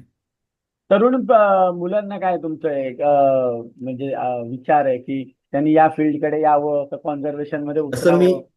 तसं मी अजून म्हातारा झालेलो नाही, मी पण तरुणच आहे. नाही परंतु म्हणजे जे आलं आता लक्षात, जस्ट आता क्लिक केला. 12वीची परीक्षा चालू आहेत, लवकरच संपतील, तर त्यांनी मी आता ह्या थोड्या करिअर वेळापूर्वी, ऑप्शन कडे कसं बघावं? बिलकुल हा करिअर ऑप्शन खूप चांगला आहे, खूप मोठं याच्यासाठी. बघा, जर का तुम्हाला टुरिझम मध्ये एवढं मोठं पोटेन्शियल आपल्या देशाकडे आहे, तर कॉन्झर्वेशन, हेरिटेज मॅनेजमेंट या सगळ्या गोष्टींमध्ये सुद्धा पोटेन्शियल तेवढंच आहे. आणि जसं जसं लोकांचा कल या विषयाकडे वाढेल तसं तसं ऑपॉर्च्युनिटीज क्रिएट व्हायला पण सुरुवात होईल. हम्म. आणि अ, अतिशय महत्वाचा पार्ट असा आहे की जोपर्यंत लोक हा विषय हाताळणारच नाहीत, तोपर्यंत आपण हे सांभाळण्याच्या लायकीचे राहणार नाहीत किंवा लायकीचे होणार नाहीत. आता मी ज्यावेळेस गेलो त्यावेळेस मी 2010-11 मध्ये मी गेलो तिथे नॅशनल म्युझियम इन्स्टिट्यूटला. हम्म. त्यापूर्वी महाराष्ट्रीयन कोणी नव्हताच तिथे. हम्म. म्हणजे इतकं आपण मागे आहोत या विषयापासून. हम्म. तर मी सतत लोकांना प्रोत्साहित करतो. आणि अजून एक महत्वाचा भाग म्हणजे मी थोड्या वेळापूर्वी सांगितलं, हा मल्टीडिसिप्लिनरी विषय आहे, सब्जेक्ट आहे. तर मल्टीडिसिप्लिनरी असल्यामुळे प्रत्येक विषयाचा व्यक्ती या विषयाकडे वळू शकतो. हे ह्याच्यापेक्षा मोठी अजून काय लिबर्टी पाहिजे काय कोणत्या पाहिजे? विषयाला? म्हणजे तुम्ही कोणत्याही विषयामध्ये अभ्यास करा, पण तुमचा थोडासा सेन्स जर का तुम्ही, संवेदना जर का तुम्ही या विषयासाठी बाळगली आणि थोडंसं तुमचं रिसर्च किंवा तुमचं काम या विषयाला अनुसरून केलं, तरी देशासाठी नाही या जगासाठी खूप मोठं कार्य घडण्याची संधी आहे. आणि ह्याच्यामध्ये नोकरीसाठी किती ओपनिंग असतात या विषयामध्ये? का नोकरीसाठी याच्यामध्ये तसं पाहिलं तर व्यवसाय म्युझियम. हाच प्रामुख्याने बघितला जातो? आता माझ्या माझ्या केसमध्ये जर का बघितलं तर माझं आर्किओलॉजी, हिस्ट्री, कॉन्झर्वेशन सगळंच झालेलं असल्यामुळे मला हम्म. आर्किओलॉजिकल सर्व्हे ऑफ इंडिया असो किंवा आर्किओलॉजी असो, ओपनिंग्स होत्या, हम्म. स्कोप होता, ऑपॉर्च्युनिटीज होत्या. बरोबर. परंतु मी चूज केलं की मी याच विषयामध्ये काम करेल, ऍज अ प्रॅक्टिशनर म्हणून काम करेल, बिझनेसमध्ये काम करेल. का? कारण की तिथे मला थांबून मी फक्त ASI मध्ये समजा राहिलो असतो तर मी फक्त 4,000 मॉन्युमेंट पर्यंत पोहोचू शकलो असतो. फॉर काय म्हणू आपण एक्झाम्पल घेतलं तर. आता मी या विषयामध्ये काम करतोय, गेले 13 वर्ष झाले. मी हम्म. नाही म्हटलं तरी 2,000 मंदिरांच्या वरती पोहोचलो, म्हणजे 650 ते अरे आणि वा. 1300 याच्या निमित्ताने. बरोबर, एवढ्या मंदिरांपर्यंत मी पोहोचू शकलोय फक्त 10 वर्षांमध्ये. पुढच्या अजून 10 वर्ष जरी काम करायचं म्हटलं तर मला हम्म. आता एक सिस्टीम तयार झाली मंदिरांपर्यंत पोहोचण्याची. मी फक्त मंदिरं बोलतोय, बाकी ऑब्जेक्ट मॉन्युमेंट्स हा सगळा भाग वेगळा आहे. वेगळं आहे. बरोबर. आपण फक्त एका डिरेक्शननी जरी पाहिलं तरी एका डिरेक्शनला एवढा प्रवास करता आला. हम्म. जस्ट इमॅजिन करा, असे 10 माणसं तयार झाले तर हा प्रवास आणि एक टार्गेट अचीव करणं या लोकांपर्यंत किंवा या विषयाला घेऊन तिथपर्यंत पोहोचणं हे सगळ्याच दृष्टीने सोपं जाणार आहे आणि चांगलं जाणार आहे. या विषयामध्ये नवीन नवीन विद्यार्थ्यांनी यावं. हा सुद्धा आम्ही स्वतःला डॉक्टर म्हणवतो हेरिटेजचे. हम्म. जसं आज लोक इंजिनिअरिंग आणि डॉक्टर या विषयासाठी जेवढी धावपळ करतात, धडपड करतात, जीवाचं रान करतात, दिवस रात्र मेहनत करतात, या विषयामध्ये पण तुम्ही तशीच मेहनत केली तर कदाचित आमच्या या विषयाला सुद्धा चांगले दिवस येतील. डॉक्टर हा विषय हा लोकांच्या आयुष्याशी निगडित आहे, हा आपल्या कला संवर्धनाशी निगडित आहे. तर त्यामुळे या दृष्टीने सुद्धा आपण या विषयाकडे पाहिलं तर फक्त विषयाचीच नाही तर देशाची आणि देशाची आणि जगाची प्रगती आपल्याला साधता येईल. आणि आपण का असा विचार करू नये की जागतिक नेतृत्व आपल्याकडे कल्चरल हेरिटेजचं आलं पाहिजे. आलं पाहिजे. बरोबर आहे. नाही आता तर ह्या 12वी वगैरे दृष्टिकोनातून देशाची झालेल्या जर का नीती राहिली तर आपल्याला नक्कीच खूप मोठं यश हातामध्ये येऊ शकतं. मुलांनी नक्की मग या करिअरचा विचार करावा आणि मी त्यांना या जो मताचा आहे इंटर्नशिप. की लहान वयापासून म्हणजे 5वी पासून हा विषय कुठून ना कुठून त्यांना ऍटलिस्ट वर्कशॉप म्हणून का होईना वर्षातनं एकदा याचा वर्कशॉप शाळांमधून व्हायला पाहिजे. ऍटलिस्ट त्याचा अवेअरनेस प्रोग्राम कुठून तरी व्हायला पाहिजे. सुरुवात तुम्हाला करिक्युलम मधून कोणत्या ना कोणत्या माध्यमातून करता येईल. गरजेचं नाही की तो सिलेबसमध्येच आला पाहिजे, नाही पण मग मी. इनिशियल स्टेजला साधे एक्स्ट्रा करिक्युलर हम्म. ऍक्टिव्हिटीज मधून जरी हा विषय तुम्हाला हा. लोकांपर्यंत पोहोचवता आला तरी लोकांना याच्यामधला सिरियसनेस येईल. ह्याच्यातले मुलं आजची पिढी खूप हुशार आहे सर. हम्म. म्हणजे आमच्या पिढी, आपली जी पिढी आहे, आपल्या पिढीमधल्यापेक्षा आताची जी जनरेशन आहे ती खूप फास्ट आहे फास्ट बरोबर. आणि त्यांचं अंडरस्टँडिंग फास्ट आहे. म्हणजे आपल्याला मोबाईल आजही काही गोष्टी नवीन मोबाईल आले तर हाताळता येत नाहीत, पण आपल्या मुलांना जर का आपण ते दिलं तर ते आपल्यापेक्षा हो. फास्ट त्याच्यावरती फास्ट आहे. प्रभुत्व मिळवतात. तर त्यांना जर का हे विषयांचं एक्सपोजर, मला या विषयाचं एक्सपोजर माझ्या वयाच्या 26व्या वर्षी भेटलं. कॉन्झर्वेशन हा शब्दही मला माहिती नव्हता की अशी काही फील्ड आहे. मला वयाच्या 26व्या वर्षी कळालं आणि आजपर्यंत मी हा प्रवास एवढा करून इथपर्यंत पोहोचू शकलो. हाच विषय जर का आपण गृहीत धरा की 12 वर्षाच्या मुलाला समजायला लागला, 10 वर्षाच्या मुलाला समजायला लागला, तर या विषयाकडे वळणाऱ्या लोकांची संख्या पण वाढेल, या विषयामध्ये होणारी वृद्धी पण होईल, रिसर्च वाढेल, काम वाढेल आणि ऑटोमॅटिकली प्रिझर्वेशन वाढेल. हम्म. ऍट द एंड आपलं रेव्हेन्यू पण जनरेट होईल आणि आपण आपण टॉपला पण देश पोहोचू. नेतृत्व हो. देश पण आणखीन नेतृत्व एक करेल. तुम्हाला मग मी सुचवीन की आता जी मुलं समजा 12वीत आहेत ते एक साधारण त्यांनी जर हा घेतला तर आपण एक इंटर्नशिप वगैरे तुम्ही जर सुरू केलं एक 2 महिने 4 महिने 6 महिने तर मग मुलांना त्याचा उपयोग खूप होईल कारण मधला जो त्यांचा जो आपल्याला शिकण्याचा प्रवास आहे तो सोपा होईल. ह्याच्यासाठी इंटर्नशिप आपण देतो. आपल्याकडे इंटर्नशिप हा ऑप्शन आपण देतो विद्यार्थ्यांना. हम्म. आपण सध्या इंटर्नशिप PhD स्टुडंट आणि पोस्ट ग्रॅज्युएट स्टुडंटसाठी देतो. अच्छा. आणि स्पेसिफिकली आर्किओलॉजिक ह्याच्यामधून जे आहेत हम्म. हिस्ट्रीमधून त्यांना आपण देतो, कारण त्यांना थोडा तरी त्याच्याबद्दलचा सेन्स असतो. हा बरोबर आहे. सायन्सवाले जे आहेत किंवा सायन्स कॉमर्सवाले जे आहेत त्यांना हम्म. याच्याबद्दल किती याच्यामध्ये इंटरेस्ट आहे आणि ते किती किनली ह्याच्याकडे इंथुझियास्टिकली याच्याकडे पाहतात त्या बेसिसवरती आपण ते ठरवू शकतो. हम्म. परंतु आतापर्यंत आपण जे प्रायोरिटाईज केलेलं आहे ते PhD स्टुडंट केलेले आहेत किंवा आफ्टर PhD आपण त्यांना इंटर्नशिप दिलेली आहे.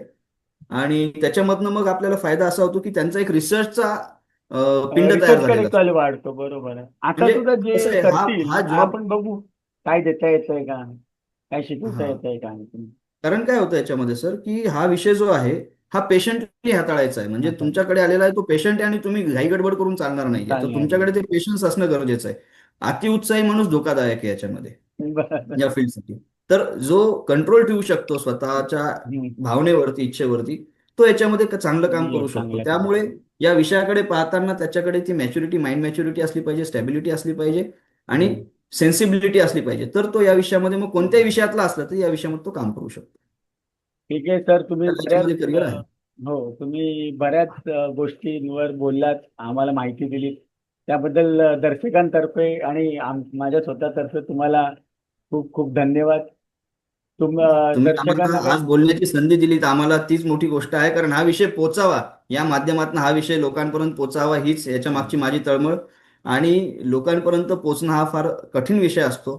आणि तुम्ही या लोकांपर्यंत इतक्या प्रमाणामध्ये पोचताय, म्हणजे पॉडकास्टच्या माध्यमातून तुम्ही वेगवेगळ्या विषयांमध्ये हात घालून लोकांपर्यंत सगळी माहिती पोहोचवताय, लोकांना अवेअर करताय, लिटरेट करताय आणि कॉन्फिडंट सुद्धा करताय. तर ही गोष्ट खरं तर तुमच्यासाठी म्हणजे आम्हाला वाटतं की हे कौतुकास्पद गोष्ट आहे, कारण की हे काम करणं सुद्धा काही सोपी गोष्ट नाही. प्रत्येक विषयाचा अभ्यास करणे, त्याच्यावरती सतत रिसर्च करून त्या लोकांसोबत चर्चा करणे, त्या चर्चेमधनं आउटपुट काढून त्याचं परत ते लोकांपर्यंत पोहोचवणे, हा सुद्धा फार महत्वाचा जॉब आहे आणि तो तुम्ही करता सर. खरंच हा असे विषय लोकांपर्यंत पोहोचवण्यासाठी तुमची मेहनत आमच्या मेहनती इतकीच महत्वाची, किंबहुना त्याच्यापेक्षा जास्त महत्वाची आहे. कारण आम्ही जर का फिजिकली 10 लोकांपर्यंत पोहोचत असू, तर तुम्ही एका क्लिकवरती 1000 लोकांपर्यंत पोहोचताय. तर आमच्यापेक्षा मोठी मेहनत तुमची आहे. दर्शकांना काही प्रश्न असतील तर त्यांनी जरूर चॅनलच्या कॉमेंटमध्ये ते भरावे. मी सरांचा फोन नंबर आणि महत्त्वाचे तपशील देईनच. त्याचबरोबर ज्या मुलांना करिअर म्हणून घ्यायचं आहे आणि त्यांना जर काही इंटर्नशिप बद्दल माहिती असेल तर तुम्ही सरांशी संपर्क साधावा किंवा चॅनलशी संपर्क साधावा. आम्ही तुमचे जे काही प्रश्न असतील किंवा जी काही माहिती हवी असेल ती सरांपर्यंत पोहोचवू आणि तुम्हाला ती मिळवून देऊ. हा कार्यक्रम आवडला तर लाईक करा, शेअर करा, सबस्क्राईब करा. धन्यवाद सर, तुम्ही आलात, वेळ दिलात त्याबद्दल तुमचे खूप खूप धन्यवाद. धन्यवाद सर. धन्यवाद.